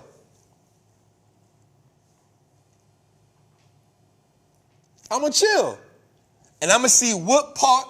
Now, remember, this is election year. So I'm going to see what the market going to do. The market may disregard that in September. The market may say, nope, the election is in 2 months. We going crazy. But we going to see. We going to scale back. I'm telling you right now, I'm going to scale back in July. I mean, come August, because we go from having a 1.7% July to a 0.6% August. What that mean? The market may be sideways. Some of the stocks we love going to start slowing down a little bit. They may start doing what? Pivoting, rotating. So what that mean we going to do? That mean we going to scale back on everything. We might don't be putting as many positions in August. We may be chilling a little. We may be preparing ourselves in August. So don't be in the Patreon saying, where the plays at, Trap? Where the plays at, Trap? Where the plays at, Trap? We going to be positioning ourselves to late September, early October. We want to come out heavy. So we can kill it in November, catch the Santa Claus rally in December, catch the early part of January.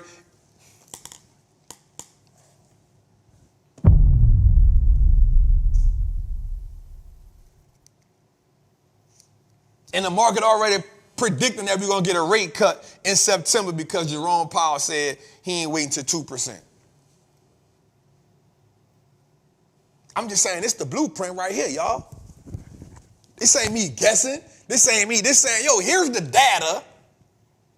And how we move is based on the data, not feeling. We ain't trying to just pull something out the sky and give it to y'all. We saying, yo, here's the data. Here's not just any kind of data. Here's historical data.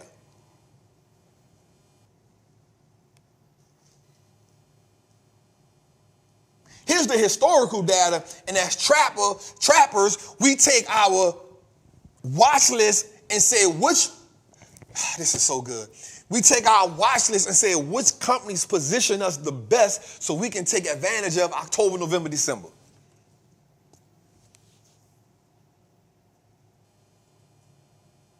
Let's go a little further to it. Because I don't want to feel like I'm on a rant. Who shot you? Representative from the... I was about to pull the clip. I was telling him earlier. I was like, bruh.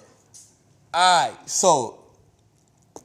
Of course, we know that, you know what I'm saying, former President Donald Trump had an assassination attempt on his life. I'm not going to get into, you know, a lot of stuff that's going around on social media. What I will say is this. There's always a graph that says, you know, America likes to bet, man. So here's what came out. The odds of Trump winning the 2024 election surged to new all-time highs after his assassination attempt. So, as of right now, Trump is a 68% chance of winning the election. Oh, this is a bet. No, this is a real thing, bro. This is not. I'm looking at it. I didn't even know. This is not nothing I made up or nothing. This is a real chart. This is like a parlay. Yeah. I mean, it's like when you bet on a ticket. It's like a sport bet.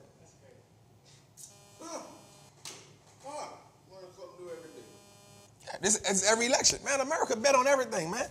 Brother, people bet on horses. You think they're going to bet on who the president going to be? Horses.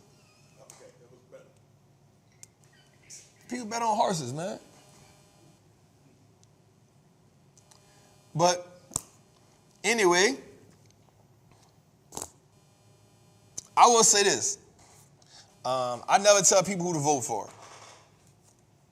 But what I will say is, no matter who the president is, right, you need to be positioning yourself financially so that you can take care of your family. Control the things that you can control.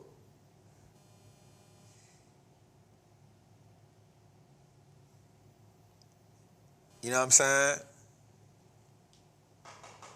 Control the things that you can control. I don't have no say-so on the events. I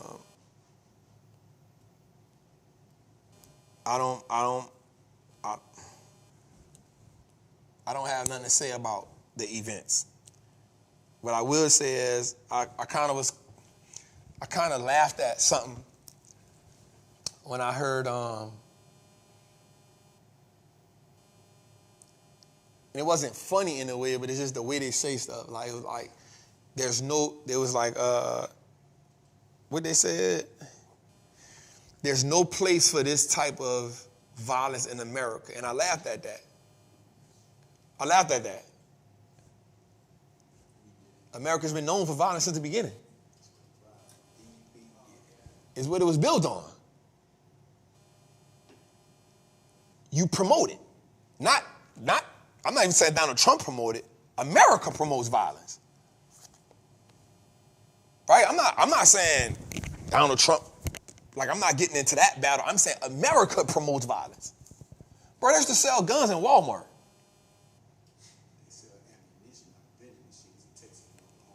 You feel me? Bro, what are you talking about? There's no place for this type of violence. I have more mass shooters than anywhere else in the world. What are you talking about? You don't promote. What are you talking about? Right? Like I'm not here to debate like about the candidates. I'm just saying when we say that there's no place for this in America, right? This is what y'all do. Y'all kill leaders, especially black ones. You kill leaders. This is what you do in America.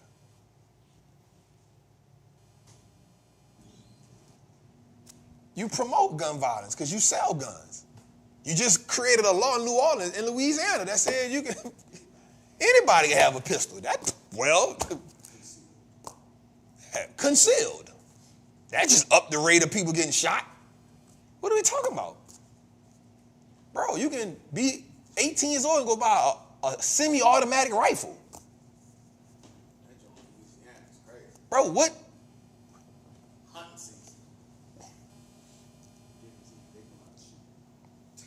What I want to know is, like, and again, I come from a certain, but I'll be honest with you, bro, there's no need for a civilian. Just keep it 100. There's no need for a civilian to have an AK-47. I'm a civilian. I went to prison because I had one. I had 223. I'm just saying, like, in my right mind. Nah, I'm not telling you don't strap it. Strap yourself up. If they let you buy them, buy them. Because guess what? It's going to help you get some of that up off you. You feel me? Because it's going to help. But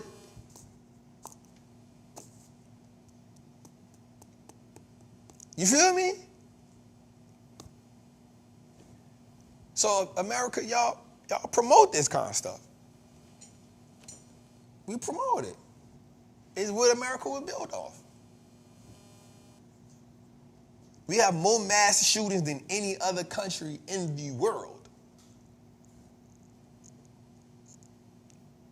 In the world.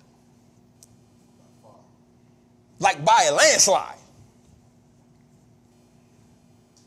You feel me? What do you mean we don't promote it? Yes, we do. We promote it. The music promotes killing. So maybe we need to reestablish who we are as a country. And that starts with leadership.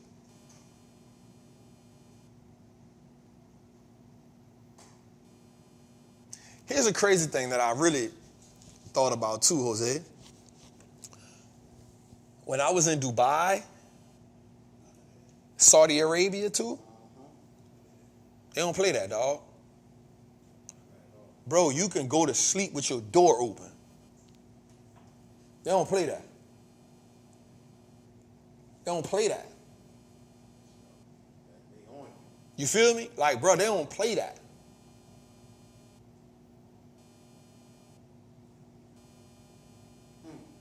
You feel me? Like, bro, literally is like one of the safest places when it comes to that. So my thing is, if you want America to be a safer place, like, a couple things got to happen. You know what we're going to do, Jose? We're going to make a series called If Trapp Was President. We're going to put that on a personal page. It's going to be so crazy. If Trapp was president, I'm going to wear a suit and everything. I'm going to wear his name. We're going to wear a black suit with a blue tie and a black suit with a red tie. And we're going to be, what's the word I want to use here? Non-discriminatory. We're going to be bipartisan. We're going to be non-discriminatory, Jose. Right? We're going to Republican and Democrat and independent. We're going to find out what color their tie is, too. You feel me? We're going to find out what color their tie is. But, bro, like, we got America. So that was just kind of weird to me when they said that. When they said, you know, there's no place for that in America. Bro, that's all America has been known for. Oh, speaking of that, before we get into the next slide, let's go to the next slide. Today, while I was in Milan, we ran across the house. So here's what I realized too in Milan. Lake Como. Lake Como, which is, I took the, what, Lake Como? Oh. I'm going to tell you something. It's a beautiful day for you and Ash. She going to fall in love with you. You take her to Lake Como. Listen to me. Here's what I learned about women. I learned about this as I was in Lake Como. All the men who I saw with women, all the women had dreamy eyes. They had these eyes like, it is a place where you take somebody that you really rocking with. It is one of those places that not a lot of people know about. When you get there, they're like, So I took the helicopter ride to Lake Como. Now, you can't get a yacht, but you got to get a boat. You got to get a luxury boat because it's on the lake. It's nice. It's the largest lake in Europe. All right? So watch this. The house of Gucci is there. Versace's original home is there. His body is still buried there. He is a Moro. That's what it's called, Moro? Moro? No, what's the thing they get in, Miss Cheryl? Mausoleum. His mausoleum is there facing the ocean, facing the lake. George Clooney's villa is there. Richard Branson's villa is there. Say it, bag talk. You hear me? The dude from Russia who Putin wanted to kill, put him out of Russia because he knew the prime minister in Italy. He was able to get asylum. Putin said, you can't never come back to Russia, but he signed the agreement to let the dude stay there. How do I know? Because I got the backstory. $50 million house. Couple million just to do it. There's more weddings. Listen, while we was going, at least 25 weddings was getting ready to take place. Rondo just got married there. But watch this, though. I didn't know this, though. Gaddafi had a villa there. It's still there. $25 million is vacant. It's vacant. The dude said this was Gaddafi's duck off. He used to love to come to Lake Como and just relax and chill. It's been vacant now for 15 years. I said, well, why his family didn't know? He's like, nobody. And I thought about something. Imagine you got a villa. I ain't worried about no Tootie. I've been gone for a week. You had all last week not to do nothing. Roll that goddamn camera. Roll that beautiful video. Yeah. You had a whole last week on a replay. You sat yourself inside. But here's the thing, bro.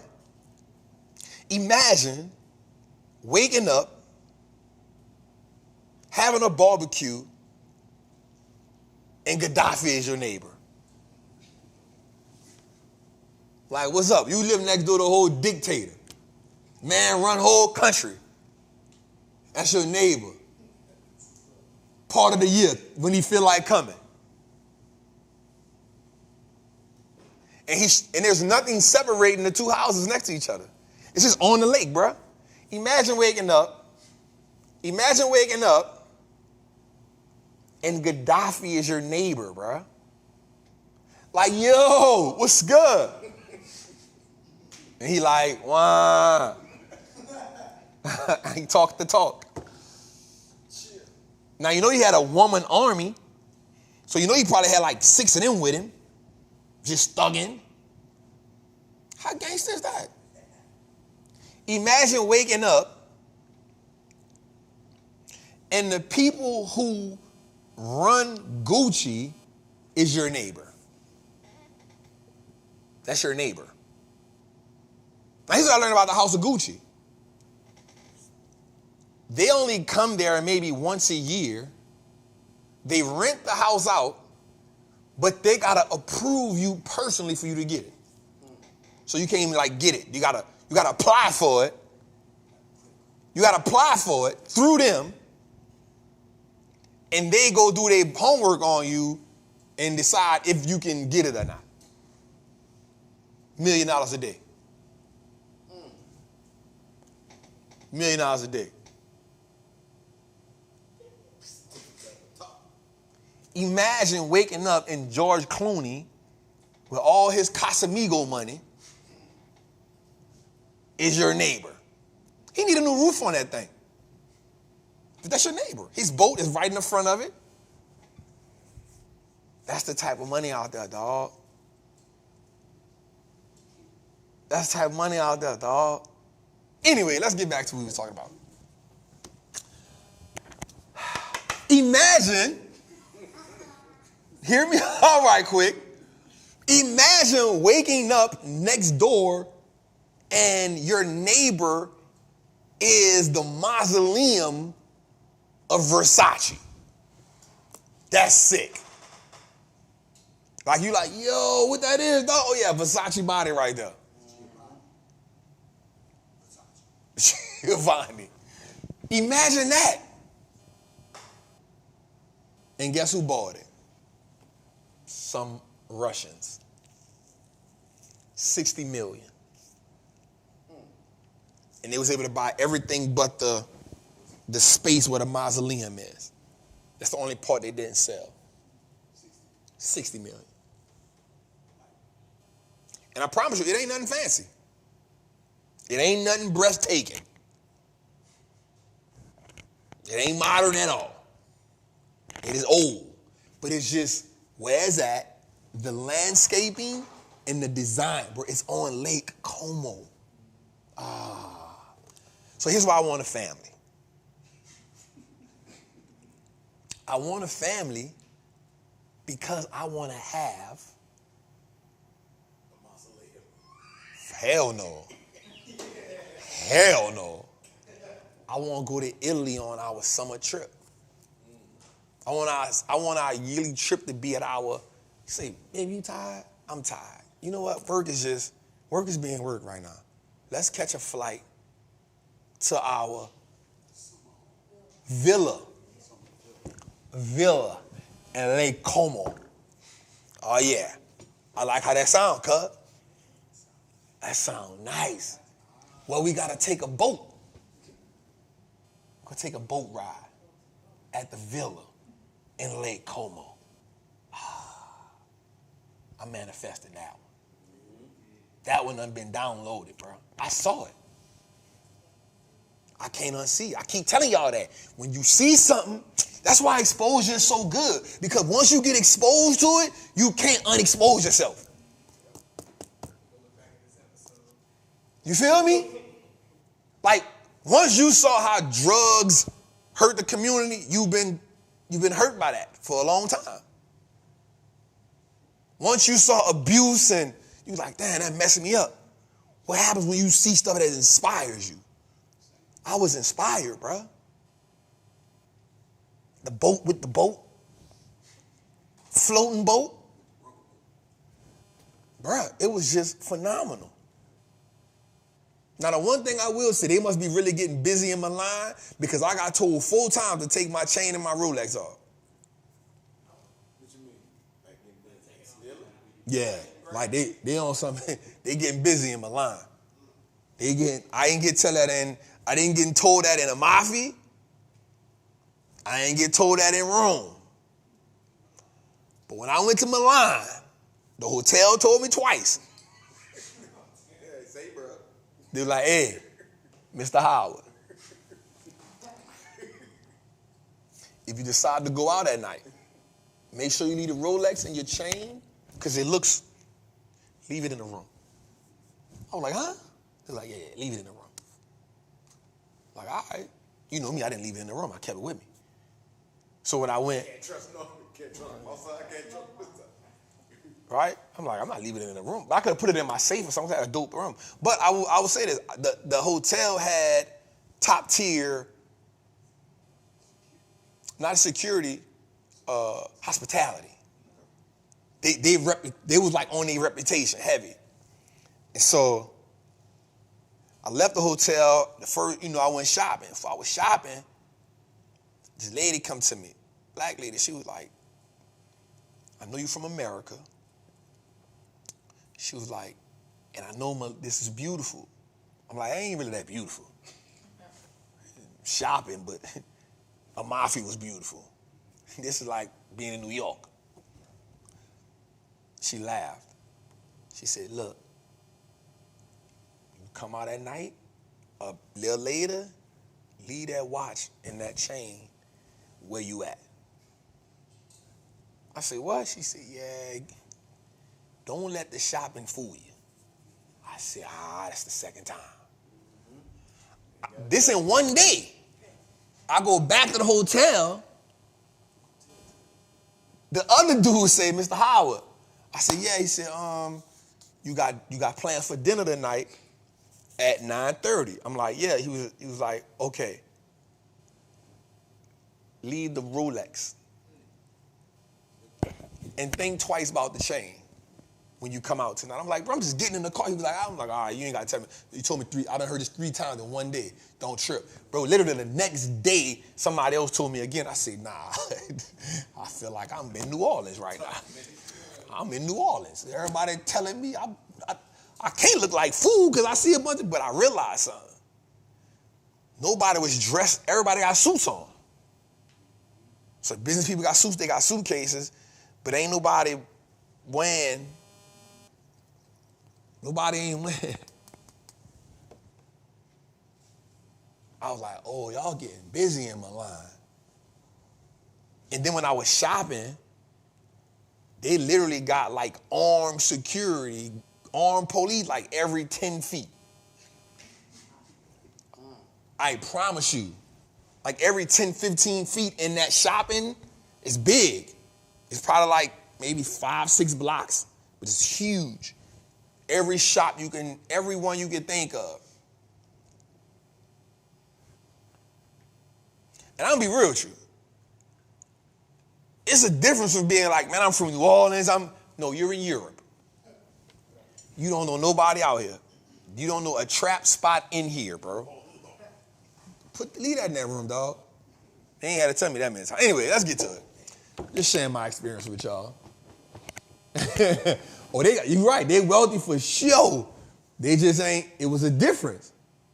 Anyway, here we go. Democratic Party, who you voting for and are you voting for returns? That was just a thing.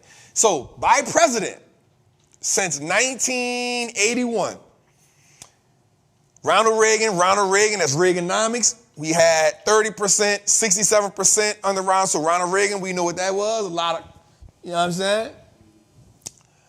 85 to 83, we had a 51% return. Boom. Bill Clinton, 79%, 73%. That was crazy.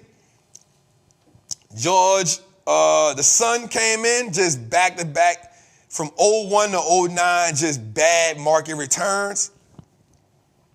Obama came in, highest returns we've seen. Got to give it to Trump from 2015 to 2019.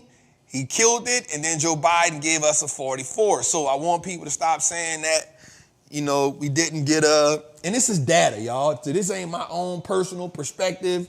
This ain't nothing that I made up. This is data, right? So when people be like, yeah, I made money with Trump. Well, you made a whole bunch of money with Obama, too. And you made a whole bunch of money with Bill Clinton. You made a whole bunch of money with Ronald Reagan and all that. Yes, you did make a lot of money with Donald Trump in the office, 100%. You also made money with Joe Biden in the office, too, right? So statistically, you make more money in the market when Democrats are in the office. Nah, this is not me. This ain't my personal opinion. This is stats. Statistically, you make more money when Democrats are in office. This is not me. This is not something I drew up my damn self. Right? This is data. This is data. But there was a lot of money made with Trump in office. And I guess the upside to that is you hadn't had a good Republican, I don't want to say this the wrong way. A Republican hadn't made the money in the market since George Bush, the father. So you had Bill Clinton, Bush came back, gave us 8 years of just bad market, but I know, cuz that was the war too, right? That was the war, right? From 2001 to 2009. So you had the war, that was the Iraqi war, right? Afghanistan. Was that Afghanistan? So let me think about it, dude. 2001 is 9/11, right? So it's 9/11 under Bush. And then we got the weapons of mass destruction. When that was? That's Afghanistan. No. It wasn't Desert Storm. That was there's weapons of mass destruction. That was that era. So you had and I'm asking you because I just want to put context around the negative years. The Bushes, exactly. They was sacrificing the economy for personal gain. He was revenging the daddy. So 2001 to 2005, that was the impact of 9/11. That was that stretch. And then from 2005 to 2009, we ran into the recession too. Yeah, because I had just came home. Damn. Hold up. I guess that is right. Because when I came home, Obama was in office. That was the end of the Bush era. I came home in 07, so that was the end of the Bush era. It was election time. Obama was coming in. Yep. Just making sure that. Yep. Damn, that's cool. So under the Bush regime, we had political events taking place. And that's what I was getting to. The whole Bush era, it was turmoil. Bro, from 2000, we had 8 years of turmoil. 05. Yep. Always have a boom. So, and that's what I'm doing. I'm putting context around the content. Come on, Jose. You pulled the right there. Right? So I'm giving us context around the content so we can see it. Right? So we get so let's just break down this right here though. So let's go through it. So 1980, and then from here we'll go into Trappin hotline. We'll go into flush it or flip it. So 81 to 85, we get Ronald Reagan, Reaganomics. We get more dope. Miami get built off this. New York get flooded off this. Crack era. We get the Contra deal with Bush. Bush tried to backdoor, get the guns. And in order to get the guns, he said we'll get the drugs. Right? Reagan, I'm sorry. So from 81 to 85, we see a massive influx of drugs. And I'm just giving y'all context to the events that's going on so you can see what's going on in the market. Right? This allows the drugs allow so many parts of the economy to be built. Dirty money goes into the stock market, becomes clean money, whether you like it or not. This is what happens. HW, he initiated, watch this, he initiated mass incarceration. He initiated it. Bill Clinton doubled down on it. Bush came in and said, we're going to put more harsh laws on criminals because of Reaganomics, because of the drug boom. And at this time, we got to think about it. Crime had done got out of hand. Drugs had done now pillaged. This is your brain. This is your brain on drugs. This, that era. Some of y'all probably a little too young to remember that, but you were too young to remember the commercials, but you were a product of that system. Okay? You were too young to remember Dare. You were too young to remember Just Say No. There you go. But you were a product of it. You were birthed in that era. You were birthed from drugs and, you know what I'm saying?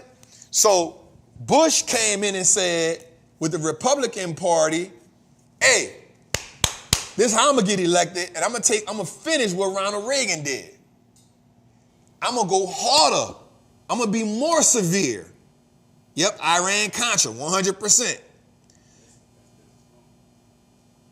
So Bush came in and said, I'm going to be more severe on drugs like Ronald Reagan was, which is what got him elected.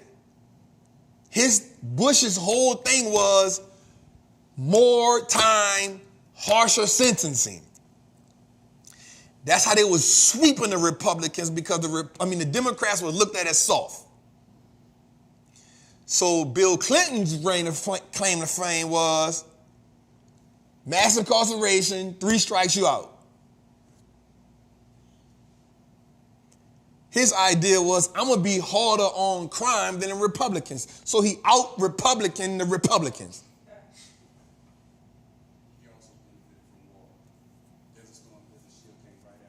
Yep, there we go. Desert Storm floods in right after that.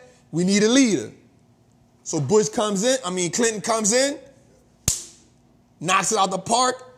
The one thing about Clinton that did happen too, as you can see this, private prison became a super, super beneficial money flow for America. Somebody saying Freeway Rick, let's not forget it. That's what the war on drugs was behind. We don't got to put names on it. Because he was just a pawn in the game. He ain't had no feeling over there. He was a pawn in the game. Right? So Bill Clinton comes in. Private prison boom becomes a thing. So much money comes into the market. That money has to do what? Be cleaned up. How does it get cleaned up? How does billionaires add more billions? They put the money in the stock market. All right, George Bush comes in because Clinton had his 2 terms. Twin Towers go down. Once Twin Towers go down, we declare war. Weapons of mass destruction. It's hard for the market to boom while we at war. The reason why it's hard for the market to boom while we at war is because now all the money got to go to funding the war. It's hard to make money when we funding the war.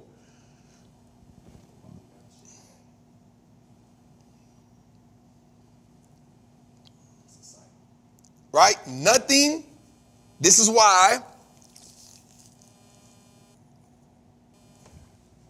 Also, .com bubble, 2001. .com bubble, 2001. Bruh, is NVIDIA going to hit or what? Or what? Answer the question for you. Now you can leave. Right? .com bubble. Damn, that's even dope. .com bubble and war. What a reason for the collapse as well, because we at war. Watch this.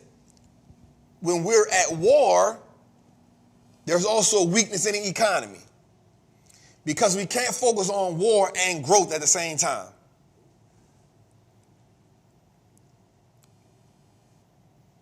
If we focus on war, the goal has to be, how do we win?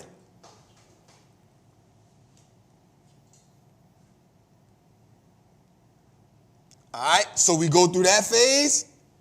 Obama gets elected with the Hope campaign, restores hope in the economy. Whether you like it or not, I'm not tripping on that. Just saying, the Obama regime was needed because the market was tired. The market needed a resurgence. You got to remember, and watch this, today, let me write these years down. Watch this, 2001 through 2009. Today, go back to the screen with the one Jose gave you. The one Jose just gave you. With the years. Here we go. From 2001 to 2009.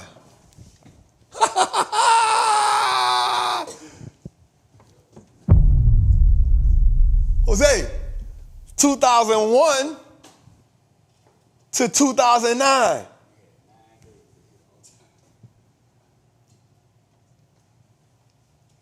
Voila, there go them bricks.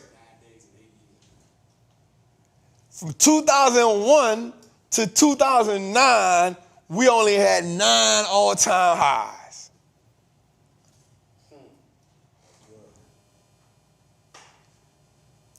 The numbers don't lie. Somebody said, we lost those wars, by the way.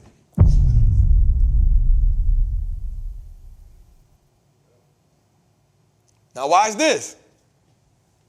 08, 09, 2010, financial crash. So we come out of war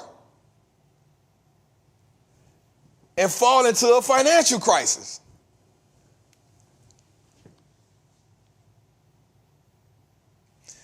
But these years, 10, 11, and 12, the reason why we don't get no all-time highs here is because we're recovering from this. Even though the market is performing in 10, 11, and 12, it got to get back to where it was in 2000.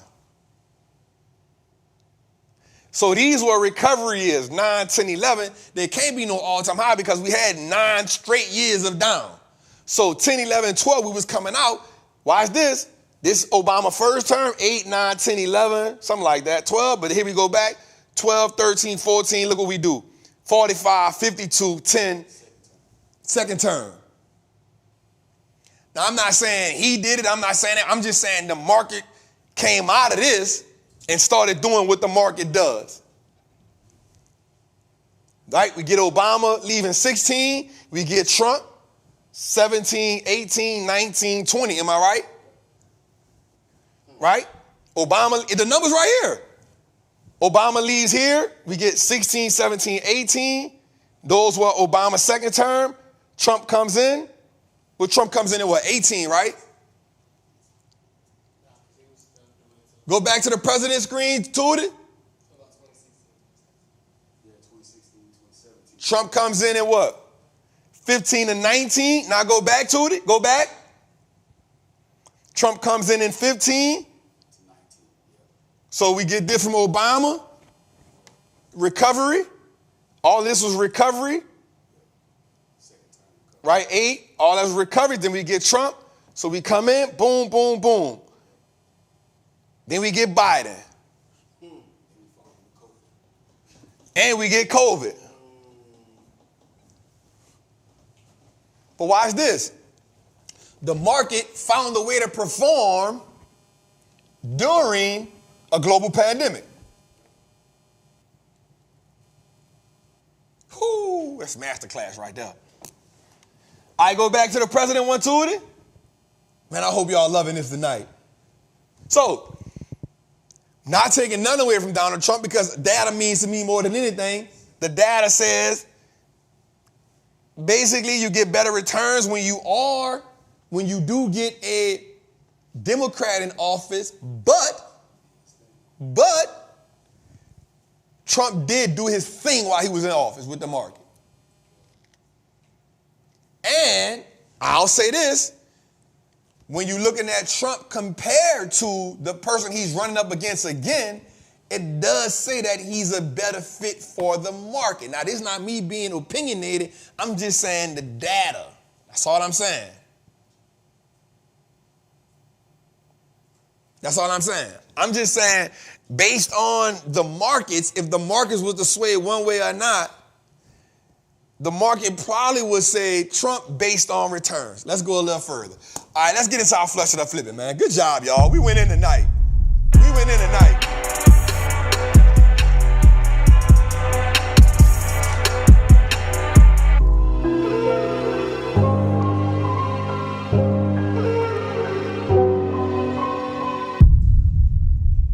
Jose, I feel like we cooked on that. Oh, no, that's clipped up. I feel like we cooked on that. Two portions. Yeah, we cooked on that. Let's take that and make that that's an 8-minute video? Beyond 8. Get that to B. We could put, oh, Brandon. I think we could take that clip and make it on a personal page, you heard me? Yeah, that joint probably 15, because you got 2 parts of the presidents and then that. Yeah, that was real good. Because you're talking about the. I like when I cook like that. I felt good about that, Jose. Tell me in the chat how y'all felt about that. Miss Cheryl, how you felt about that? Miss Cheryl was kind of late. You all right?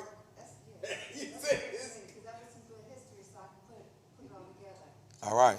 I don't want to keep y'all too late. We got about 30 more minutes. I'm about to say, I don't want no problems. I don't want no problems. I don't want the OG saying, who the hell is this trapper? You all late. All right. What's up, OG? She's safe. You know what I'm saying? All right, let's get to our flush it or flip it, man. If y'all know how we get down, man. Flush it or flip it. Let's get into it. Remember, we thinking short term, not long term, based on what we got. Let's go. If we like it, we flip it. If we don't like it, we flush it. All right. First up is Win Resorts. Win Resorts is a holding company which engages in the design, development, and operation of destination casinos and resorts. It operates through the following segment: Win Place, Win Maku, Las Vegas Operations, Win Interactive, Ecor Boston Harbor. The company was founded by Stephen Allen Wynn. All right, Jose, year to date, minus 5%, 1 year, minus 20%. Get them out of here. They must have knew that too. Yep. All right, next up is, love this company here, boy. My old toilet broke. I did that Centurion Lounge for the first time. It's different. No, you know what's different? Delta One Lounge. Yeah, I ain't been in there yet. They only got 1 or 2 of them. It's in New York. I heard about it. Matter of fact, when we made the phone call, when we was on the call, that's where I was at. They got 5 restaurants in there. There's 5 restaurants. Let me get to what I done. Next up, American Express. Y'all know what American Express is. Year to date, 31%. 1 year, 42%. Flush it or flip it, Jose. Flip that. That's good money.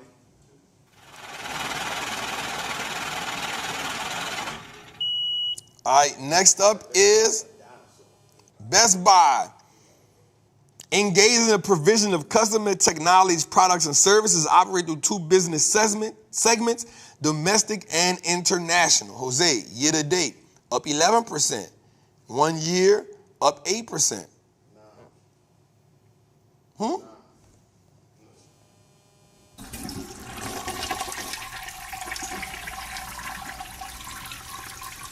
right.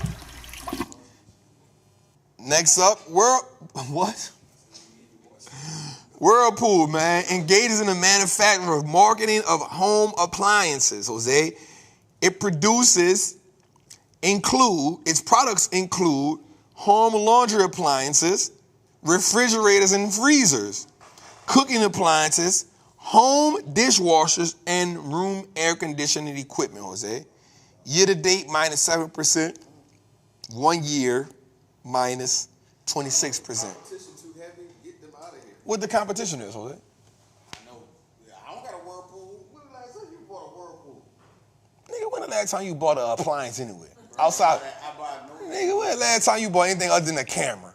I bought some no-name appliances. What? No, wash and dry. Where you bought it from? Sears.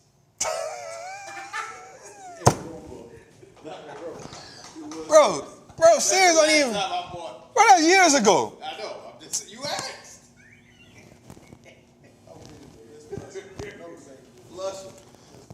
Miss Cheryl, that man said Sears. Bro, when is the last time we even. Nah, bro. Bro, that thing been closed at least 5 years, bro. Yeah, that's what I'm saying. Right. Bro, you been in Atlanta 5 years. My phone already got it built in. I'm not buying. I don't need to buy it. So when you bought one? When I bought my house in Maryland. When you bought the house in Maryland? Man, okay, we're doing too much as far as the years. But No, I'm just trying to find out, bro, because you saying. No, what I'm saying is, Sears, I bought 2 no-name joints. I promise you they were. Bro, when though? When? I don't know the year. 14 years ago. I'll check my notes. That's what it was. I'll check my notes. I'm good with that. But I ain't buying no Whirlpool. The whole point, I ain't buying Whirlpool. 2010. Nobody buying a Whirlpool or a Kenmore. This man talking about a Whirlpool he bought in 2010. That's why you not getting no damn mic right there. Making statements like that, dog. But we gonna flush it, though. My man say Sears and Roebuck, dog. It's a part of the business, dog. I ain't never been to no Sears that said and Roebuck. That's the business model, dog. I'm just saying. Sears and Roebuck, dog. Sears. Like Kmart. Don't do it. Let's do it. I'm gonna flush you, dog. All right, next up, ACN Essential. This is a company I like, man. It's just I don't even know what's wrong. They haven't been performing. I've owned them for a long time. All right, it's a global professional service company that helps the world's largest businesses, governments, and other organizations build their digital core, optimize their operations, accelerate revenue growth, and enhance citizen services, creating tangible value and speed. Year to date, it is down 6%. 1 year is up 2%. Jose, how you feel about it? Now we're getting them out of here. You got to get it out of there. I ain't going to be discriminating just because I like it. You got to go because it definitely has been performing. I don't know what's going on. All right, next on the list is Cloudflare, ticker symbol NET. Right? It engages in the provision of cloud-based services for websites. To secure website, it offers various products for performance and reliability. Video streaming and delivery, advanced security, insights, Cloudflare for developers, domain registration, and Cloudflare marketplace, Jose. Year to date, 2%. 1 year, 25%, Jose. We flushing it. As a squad, right now we flushing it. Why? I'm just people's champ right now. Well, I guess actually they fighting. They fighting. Look, it took a minute for them to hear what you said. They in this joke fighting. Right now we flipping now. 52%. They talking about they flipping. What you do, Jose? What you want to do? I'm gonna ride with the folk right now. We're gonna flip. I'll let that one go. 20, you said 25? Yeah, I'll let that one go.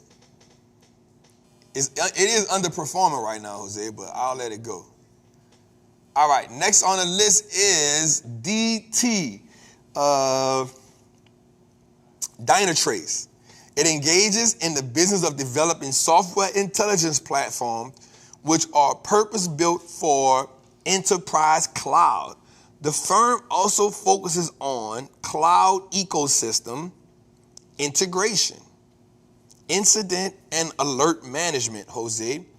Year to date down 18%, 1 year down 19%, Jose. Sorry, bro. You're flushing.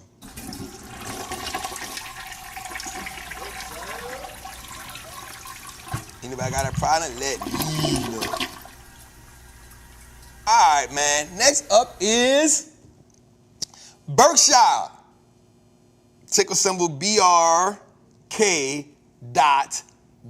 We not talking about A, we talking about B. You know, one of my goals is to buy 1 share of A. It's 600 right now.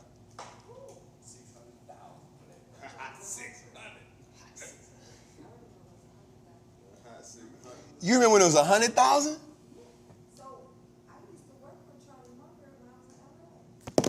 You gotta say it. Miss Cheryl said she used to work for Charlie Munger when she was in LA. Come on, Miss Cheryl. She remember when it was 100,000. That had to be in the what? That was in the what, Miss Cheryl? Wow, that was early. That's where Sears. That was like mid-2000. Dang. 100,000?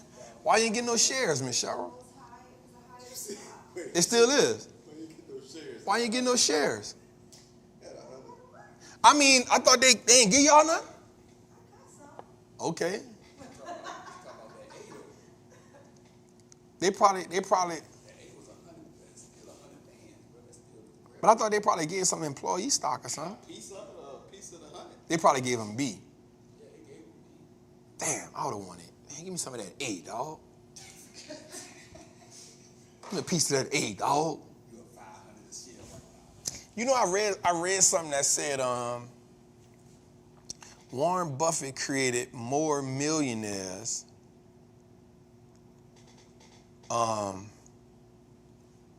in that era because they never did a stock split, he never did a dividend, and he never said he was planning on doing it. That's it. And just imagine, if I'm not mistaken, like at one point in the 60s or the 70s, Berkshire was like $100 and some stock. Imagine holding it through that whole era. How much? Open up at 245. What date? 79. That is full, cuz. God damn. Huh? That's a long time to be holding the stock, cuz. That's about 45. Because I'm 42. So 79, that's what? 3 more years. That's 45. That's a long time to be holding the stock, cuz. I don't know if I can hold it 45 years. 45 years? You in your 20s. What if you in your 20s? You ain't seeing. You gotta forget about that. Yeah. I'm gonna hold that for 45 years. And then how you gonna hold it? Watch this. You holding it for 45 years. You done went through 9 years of the Bush era. You done went through 8 years of Bush. You like, man, I'm good, man. Let me get that. You probably needed that. But think about this. You held it from 79 to 2001. Oh, that's insane.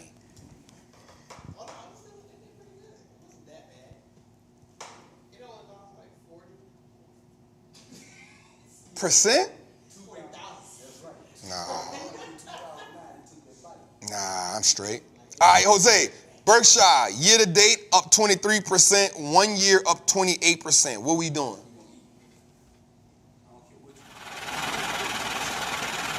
Don't fall in love with no stock, cuz. All right. Next on the list is Silk Road Medical. It engages in the development and manufacturing of medical devices for the treatment of neurovascular disease. What is that? Neurovascular,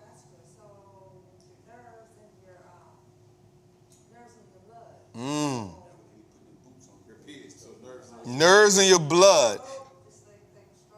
Oh, think stroke. All right. It produces and includes en route transcateroid,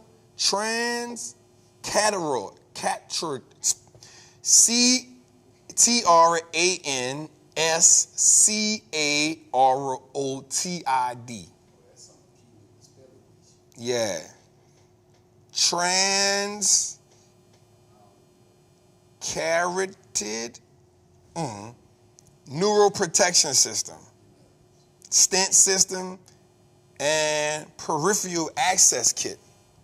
So think heart attack, stents, open up the block, Heart attack, blockages in your heart brain. and in your brain. That's why we need it, Miss Cheryl. We know we need on deck. We probably need us a full-time, like, nurse's aide or something. Because you're getting old. You're right. I'm about to look for, you know what I'm about to look for us? I'm about to look for insurance for us, dog. I'm about to look for insurance for health insurance for full-time employees. You can't be a contractor. Yeah, you can't be a contractor. You gotta be a full-time employee. Yep, you can't be a contractor. The store gonna allow me to do it. Full-time employees. I'm looking for that for y'all, dog. Yeah. Anyway, year to date, Jose, they up 124%. 1 year, they up 24%. Why should I flip it? 53%. This Silk Road, right? Bro, what are you doing? You on Silk Road? I'm talking to people too. Silk Road. We getting money. We flipping. Good. All right, let's go with it. Today.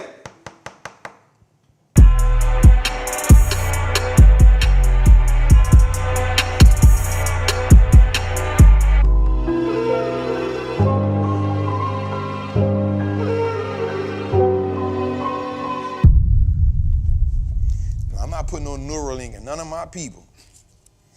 All right, let's go, man. What we got? How many we got, Jose? 4 of them? And they good. All right. They good ones too. You gonna go crazy. Wow, Joe. Let's go.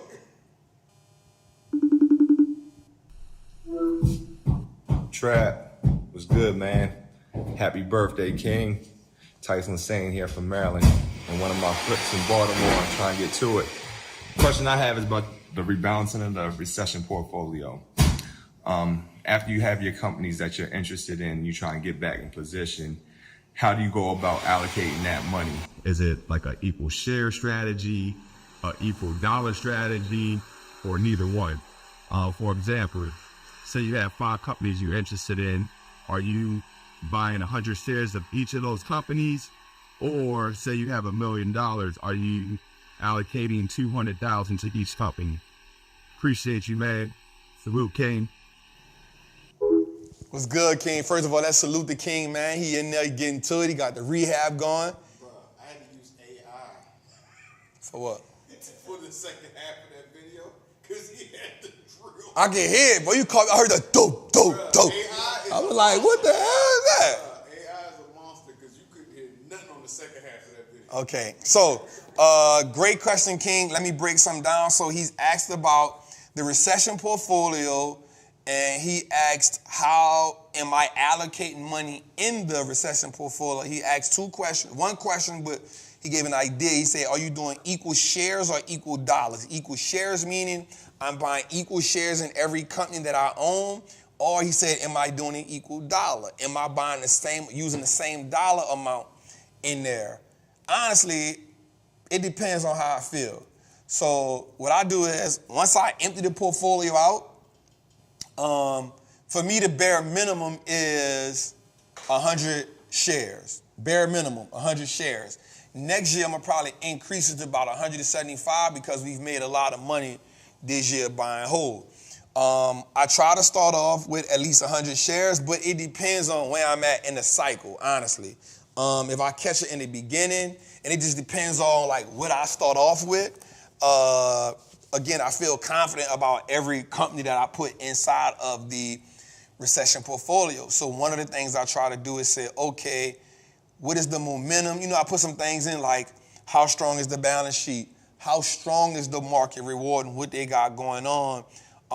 What are some of the reports I may hear about the company that left off last year that going into this year? So there's a couple things that kind of play into that. I definitely love, somebody said high profit margin. A company with a high net profit margin gonna always be, gonna get more out of me. So it's kind of like a little bit of both. The bare minimum is 100 shares, but next year I'll probably increase to 175. But what I will do is, I'll say this.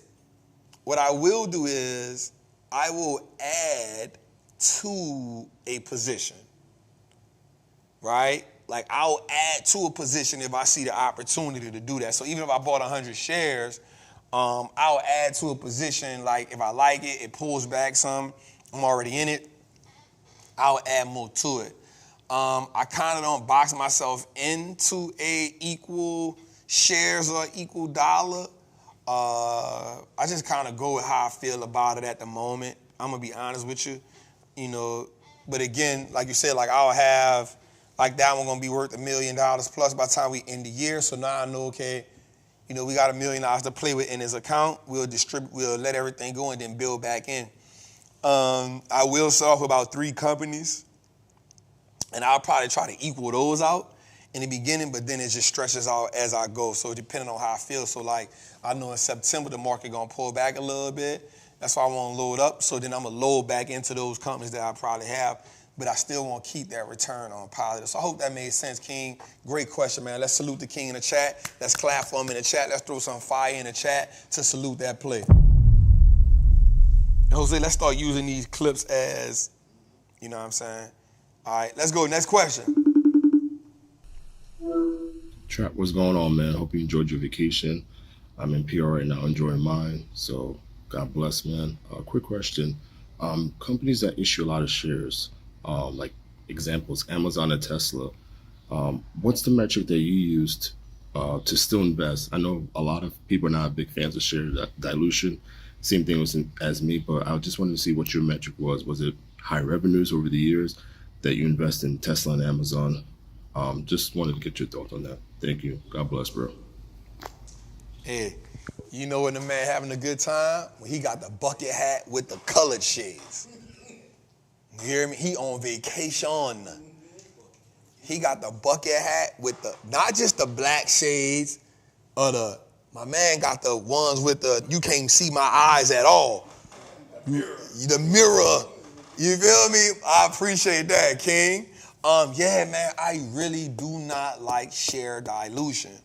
For my people that don't know what share dilution is, it's when a company has, let's say, 100 shares, and then they go get some more shares to add to it, like a second round of shares or something like that. I do not like that. So that's something I don't like.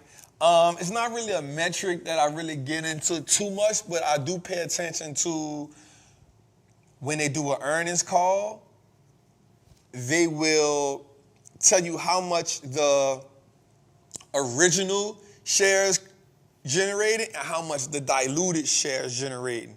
I always do pay attention to that. But what is truly important to me in that process is how much of the revenue is profit. That matters a lot to me, especially if they've done something to dilute the shares.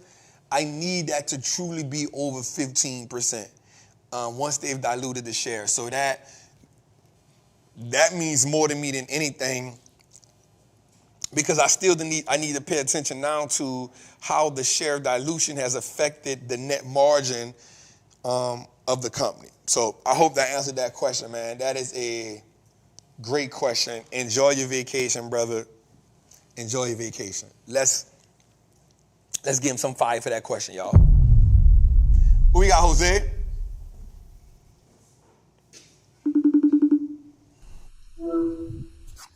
Yo, Trap, it's me again. I wanted you to explain the different scenarios of when you add a leg, a straddle, a strangle, and stock options. Just a few weeks ago, I got my first stock option play. NVIDIA call at 140. It's really been fighting me, Trap. I was seeing if you have any other words of encouragement. Thanks, Trap. I don't know why he started out. When I first saw it, I was like, bro, what am I looking at? I don't know what. I was like, what the heck Miguel doing? Miguel got it. He not at work right now. Miguel is ready for financial war. He got the Wallstreet Trapper burgundy shirt on with the wine camouflage. Boy, listen here. I'm feeling that, Miguel. Listen, in my mind, I got some all red 95 Air Max. I wore them like 3 times. They in the crib. I saw them today. And I said, damn, I still got these shoes, man. Miguel, you trapping right now, dog.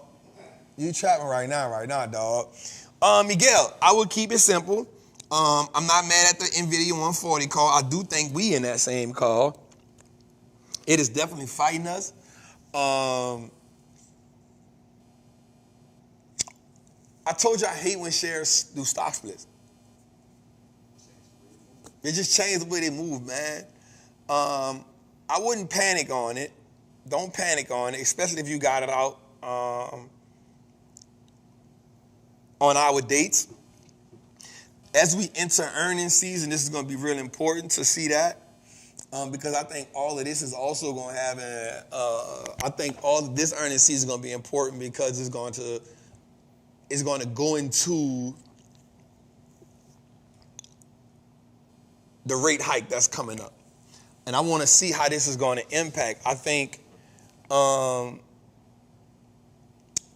that this earnings call, if we see earnings increasing, we'll have one of these shows inside of earnings. Once they get the data out, I'll extract that data and bring it to y'all and tell y'all how earnings have grown, at what rate compared to what's been going on. So I want to see that earnings growth. And I think that's going to be a good catalyst for that, Miguel. So I don't think you should panic on it just yet.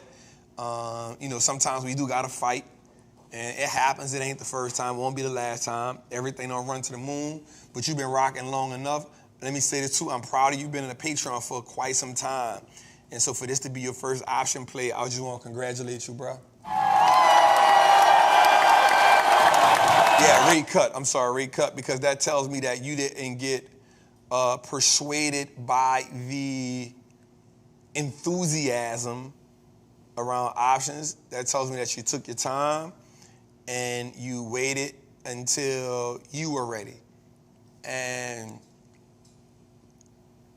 salute to you for that, man. So when it comes to adding a leg, it's just simply saying that a play that I'm already in, I've seen the play that I already like go on sale. And because it went on sale, I can add another leg to it. Now, that leg can come in different ways. You can average up or you can average down, meaning you can go up in strike price and maybe lengthen the day, or you can go down in strike price and shorten or lengthen the day. So all those things take a toll. I think for the Apple play, if I'm not mistaken, we did something similar. Let me just go back to make sure. For the Apple play we are in, what we did was this is simply adding another leg to it. So we took the same Apple play. We took the 225 call. And watch this. That was the first call we was in. We got the Apple 225 call. We added a leg, but we went down in strike price same day. So both of them expired January 17th, but we went 225, which is $10 less. And watch this. The second play is up 114%, and the first play is up 85%. Right? So we did this exact same thing. We added a leg. I went back, put the formula in. The formula gave me about 118, if I'm not mistaken. I rolled the 118 down because it was still within that space, the 118. Then I looked at our details that we know about the sauce. We know about that inside the masterclass. And so I went with the 215, and it just worked out the way it was supposed to. Great question, Miguel. And the options masterclass is on sale for the birthday deal. If y'all want to get it now. Let's clap for Miguel. Let's clap for Miguel. Oh, also I want to say something. MicroStrategy is a company that has been tied to Bitcoin. It has now approved a 10-to-1 stock split. So MicroStrategy, ticker symbol MSTR, has been approved to do a 10-to-1 stock split August the 1st. August the 1st. Let's get to it. Hi, Trap. This is Natalie, and I appreciate you taking my question. I am in your Patreon group. So I'm a day trader and scalper at heart, and I've also been studying the strategy that you teach us to do inside of the group. So I want to say that my question is today I noticed that tech took a little bit of a hit, and these are the companies that I'm very familiar with trading. I love trading the big movers. I love trading NVIDIA, Tesla, SPY, and Apple as of recently. However, those sectors were not being rewarded today. So are there other sectors that I should be starting to familiarize myself, or small cap companies that I should be starting to familiarize myself with, so when tech seems to be flat, I can be getting those plays instead? And if so, what would those companies be? Thank you. Great question, Queen Jose. I need you to run it back because I got to catch up. I'm mustard. She was going crazy right quick. I was catching it in bits and pieces. So I got to catch up. Queen, I appreciate you. I heard day trade, our whole scalper. Let me just run it Hi, back. Trap. This is Natalie, and I appreciate you taking my question. I am in your Patreon group. So I'm a day trader and scalper at heart, and I've also been studying the strategy that you teach us to do inside of the group. So I want to say that my question is today I noticed that tech took a little bit of a hit, and these are the companies that I'm very familiar with trading. I love trading the big movers. I love trading NVIDIA, Tesla, SPY, and Apple as of recently. However, those sectors were not being rewarded today. So are there other sectors that I should be starting to familiarize myself, or small cap companies that I should be starting to familiarize myself with, so when tech seems to be flat, I can be getting those plays instead? And if so, what would those companies be? Thank you. I got it. She was saying tech. I had missed the word. I was like, damn, I missed the company that she said. All right. So yes, first of all, Queen, salute you because you are equipped, and using the day trading game and using this, you're gonna be real dangerous for sure. For me, yes. There's a few things. So I do love. I've found a love for the pharmaceuticals, but you got to find the right one. So I like the Eli Lilly's. I like the Novo Nordises. Bristol Myers depending, but not too crazy about it. Also, industrials. And watch this. I got a good one for you because I got a couple I've been looking at. Home builders. Home builders. Your Toll Brothers, Pulte Groups. Yo, check them out. Check that out. So pharmaceuticals, but for me, it's the Eli Lilly, it's the Novo Nordisk, but also industrials, but be mindful, make sure there's movers up in there, that's really good. But then check out the home builders. Also, American Express. I've been waiting to get into it because that's what I do too. I'll see if tech is slowing down, and if they slow down, I know where I want to pivot at. So check out American Express, really great company to look at. In energy, I wouldn't go Exxon or what you call it, but I would definitely look at CEG, definitely a good company. Cheniere, I think that's the name of it, if I'm not mistaken. So that's kind of like where I'm at when it that. So I hope I helped chart on that. But again, just to double back on it, pharmaceuticals, but I like the Eli Lilly, Novo Nordisk. They move the way you like it to move. A little further, I like home builders for sure. Home builders, you can't go wrong with them. It's crazy how they be moving. So I like that. Pulte Group has been good. Outside of Pulte Group, check out Toll Brothers, another really good one. So you can definitely live there. Small caps, I don't really trade them too much. I do like them buy and hold. The company that I did like was Malibu Boats, a company that I really was cool with. That'll be good for you. I also think you can go. I think you can go consumer in a way of it can move for you, but just you gotta watch. You a day trader, so you'll love the pops that it makes.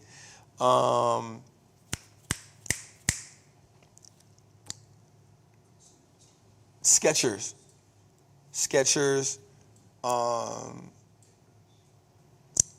Abercrombie, I think that's the name of it. Check some of those out. So you can go a few ways. Go back, if you don't have the options masterclass, go look at the cheat code I gave you inside of there on how to really dig into them. Go look into that cheat code, or go into the options masterclass. Autumn, what's good? Go inside the options masterclass.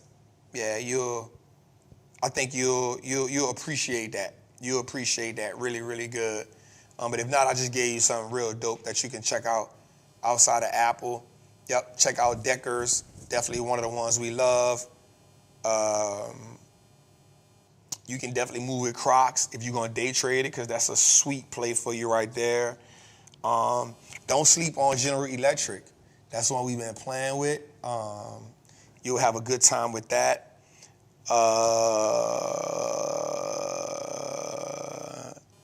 You'll have a good time with that. Go into the XLY ETF. There's some plays for you up in there you can go into that'll really help you out. And I'm just top of my head showing you, what I feel. So, man, that was a great question, Queen. Let's clap for that Queen on that. Yep. I hope I helped y'all a lot, Queen Natalie B. I see you. Yep. So I think those are some good ways for you to, because we know that the market gonna switch up, right? Every now and then the market gonna switch up, and so we need ways where we can say, especially because you're a day trader too, so you like that pop.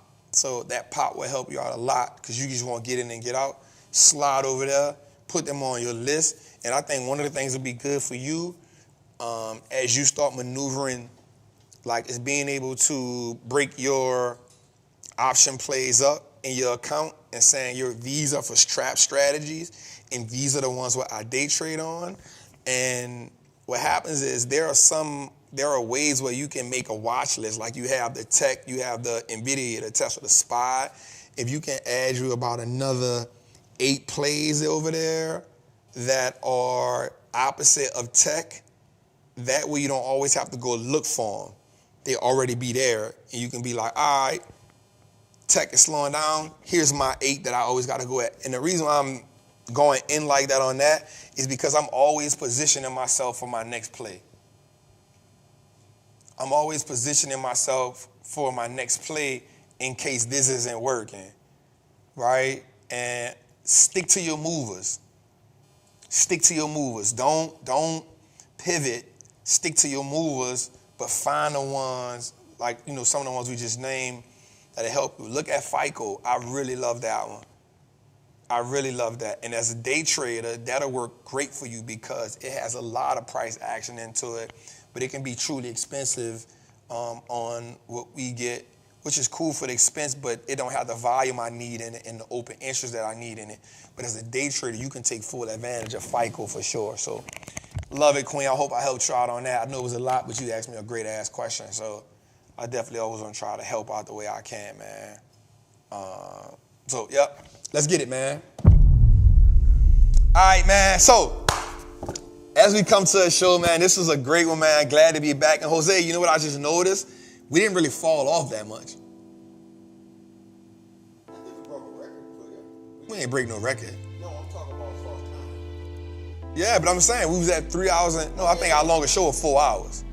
I think our longest show was 4 hours. What I'm saying is usually we had a 4 hour. But what I'm saying is usually what happens is once we pass that, it'll fall down drastically. It kind of was still really good. So that lets me know something, man. That lets me know that the people was thirsty this week. You feel me? And I think they was just like, yo, we want Trap back. So thank y'all for, I just want to tell y'all more than anything, man, thank y'all for just rocking out with us, man. Thank y'all for just, wanting to get back in, you know what I'm saying? Wanting to get the information. I think the most important thing for me that I start to realize more and more is that we are truly impacting people's lives, man. And for me, that is one of the most important things I can do. This is why I love doing this. I love doing this because I know that we are giving an immense amount of value, but I also know that you all are truly taking it in. And I think that's what matters more to me than anything is saying that, nah, they locked in, but they execute. They using it. They putting it in play. They making it work. And I think for me, there's only a few words I can say for that. Because we not competing with any other show outside of how can we give more value than CNBC? How can we give more value than Bloomberg? How can we give more value than Yahoo Finance? How can we give more value than Fox Business? So for me, that's our goal. I showed Jose a building that I'm looking at getting today, and I said, bro, we can turn it up. We can create another show that comes on every day and call it Lunch Money. And every day people are just getting that hit. Trappin' 2 is gonna be our hit show. But every day people can tune in at lunchtime and just listen to what we got going on. It's a little 1 hour show. It ain't a lot, 1 hour. Right? So that's just where my mind going when I tell my team, like, bro, like we about to go to the next level, and I need everybody on the squad to think next level. We gotta be great on purpose. We gotta be great on purpose. Not just for myself, but I want to tell y'all that you got to exceed your own expectations. There's power in vision, but there's a superpower in having the discipline to commit to the vision. And there's a difference between a power and a superpower. There's a huge difference. And once you get into saying, yo, this is a superpower, once you get into that, truly locking in on the vision. Remember what I said earlier, y'all, everybody don't get blessed with the vision. But once you get the vision, you're gonna need a tribe to make the vision go into fruition. And y'all my tribe. Y'all my tribe. We rocking. We ain't going nowhere. That's why we going to buy a building. So we can put our name on it. And it be our place, our financial sanctuary. The place where we come to get financially refueled. It's a place where we come in to get personal growth. It's a place where we come at to get family growth. It's a place where we come at to just look at the world and get our whole perspective changed, but also so we can take in and get downloaded with the information so we can get back in the world and commit to greatness. We got to exceed our own expectations. And man, we just proud as a show and as a company to be able to help so many people see what they never thought they can see before, but also to be able to do something they never thought they could do before. And that comes in the form of making $1,000, $2,000, $5,000, $20,000, $100,000, $1 million out of the stock market, being the last people to get it out the mud and setting a tone so everybody else can get it out the market. Making sure that we are the last generation that get it out the mud so that every generation behind us can get it out the market. You have to set the tone. You have to extrapolate the information and then put the information into play. And so for that, man, I just want to tell y'all episode 102 is an amazing episode, one of my favorites thus far. And I just want to tell y'all, thank y'all. I'll see y'all again next week, same time, same place. I promise it won't be a 4-hour show. So listen, let's go, man. They got a Patreon after party where, Jose? Ain't Patreon. They already started. A Patreon after party.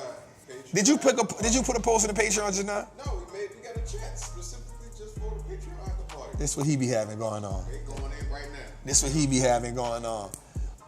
Check it out, man. We have the birthday sale. We did extend it because I just was feeling good. I was feeling amazing, so we did extend it. I don't know how long, so get it while you can. But when it's gone, it's gone.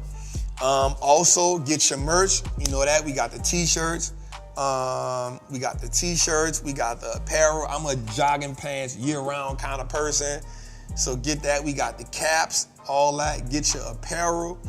What else we got going on, man? Come join the Patreon for sure. We know we print money for sure. Come join Trappers Anonymous. But also, man, do us a favor. Go like and subscribe on the Wallstreet Trapper page. We've been putting out a lot of good content. We got some more content coming. But also, man, we're going to commit the second half to the year to building out our audio experience.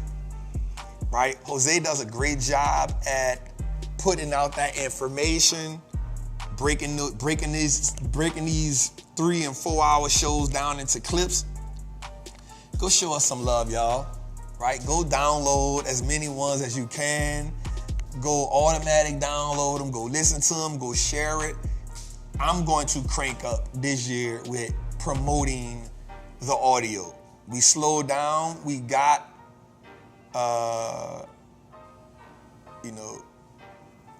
we just got to go harder, man. So anyway, I love y'all. I appreciate y'all. I'll see y'all next week, man. Let's go.